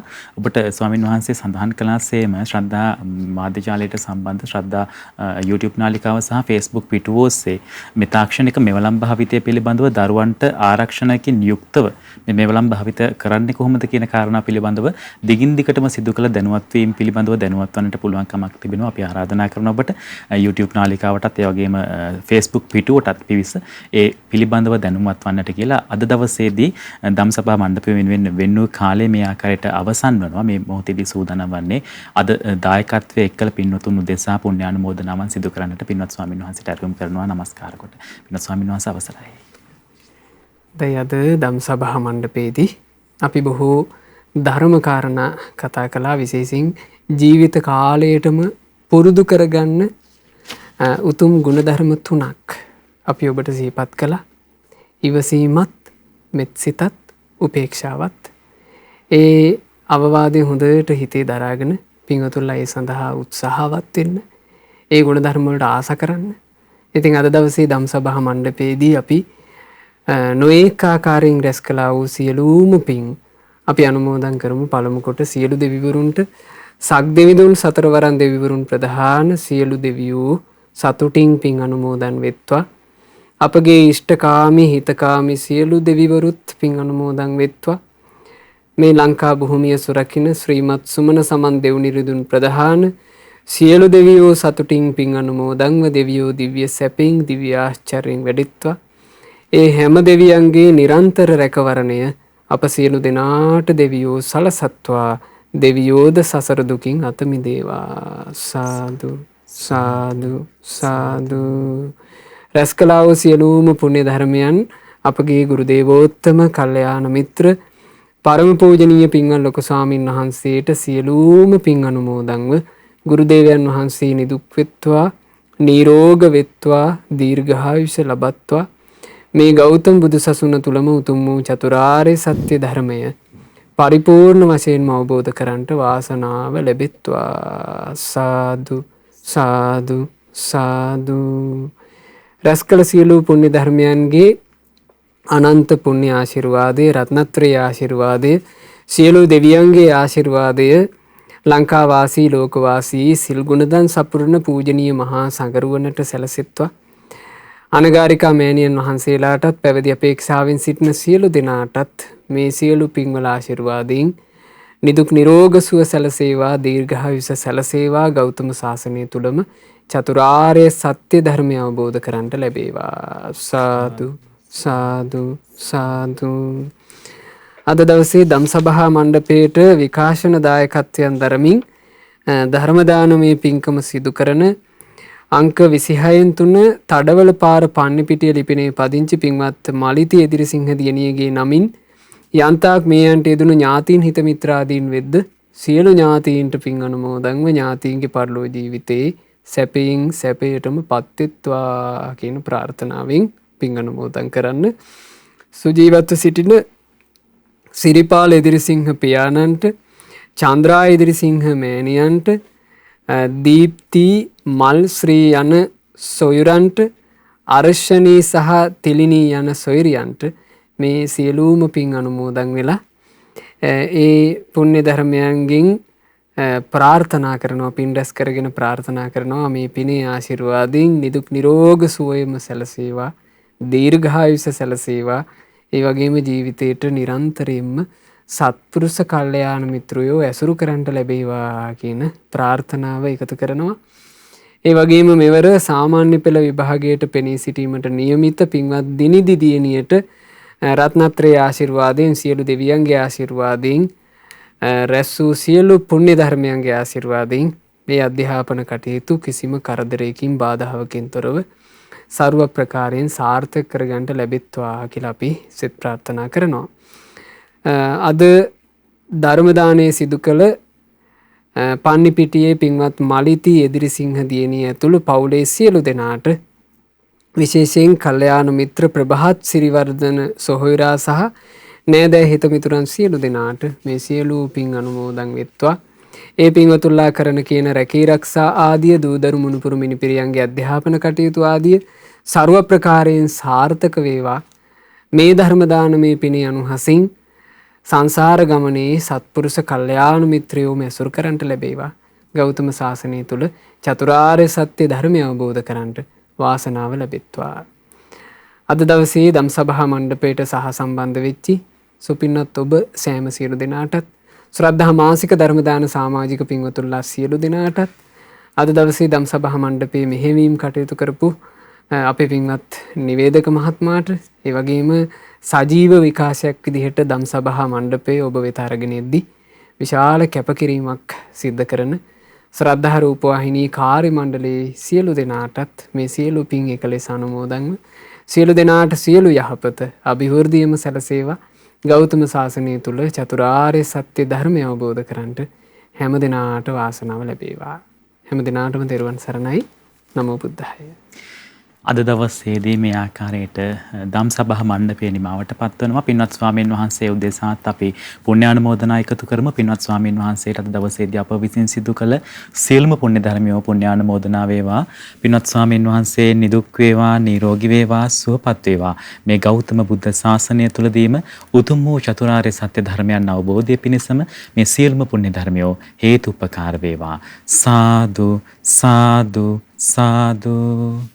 පින්වත්නි, අද දවසේදී මේ ධම්සභා මණ්ඩපය ඔබට සමීප කරන්නට වැතිබර විකාශන දායකත්ව එකතු කළේ අංක 26න් 3 තඩවලපාර පන්නිපිටිය යන ලිපිනේ පදිංචි පින්වත් මල්ලිති එදිරිසිංහ දියණිය විසින්. ඉතින් මේ සුපින්තුන් වගේම පින්වත් ඔබටත් පුළුවන් මේ ආකාරයටම උතුම් වූ ධර්ම දානයේ උද්දේශා රූපවාහිනියත් එක්ක අපිත් එක්ක සම්බන්ධ වන්නට, ශ්‍රද්ධා රූපවාහිනිය වගේම ලක්කිරු ගුවන්විදුලියත් එක්ක සම්බන්ධ වන්නට අපි මේ ආරාධනාවත් කරන ගමන්ම එළඹෙන සතියන්ත ඉරිදාවේදීත් ධම්සභා මණ්ඩපය ඔස්සේ ඔබව හමුවීමේ බලාපොරොත්තුව සමුගන්නටයි සූදානම් වන්නේ. රූපවාහිනියේ කල්යාණ මිත්‍රයා ශ්‍රද්ධා රූපවාහිනිය වගේම ලක්කිරු ගුවන්විදුලිය සමග නිරතුරුවම නිරන්තරයෙන්ම රැඳී සිටින්නට ඔබට ආරාධනා කරනවා. මෙතෙන් සිට රාත්‍රියේ සෙත් පිරිත සජ්ජායනාවන් ඔබට සමීප කරන්නටත් අපි සූදානම් වෙලා ඉන්නවා. සමුගන්නයි සූදානම් වන්නේ. හැම දිනාටම තෙරුවන් සරණයි. නමෝ බුද්ධාය. මෙවැනි වටිනා ධර්ම දේශනා නැරඹීමට ශ්‍රද්ධා YouTube චැනලය සබ්ස්ක්‍රයිබ් කර සීනුව ලකුණ ඔබන්න.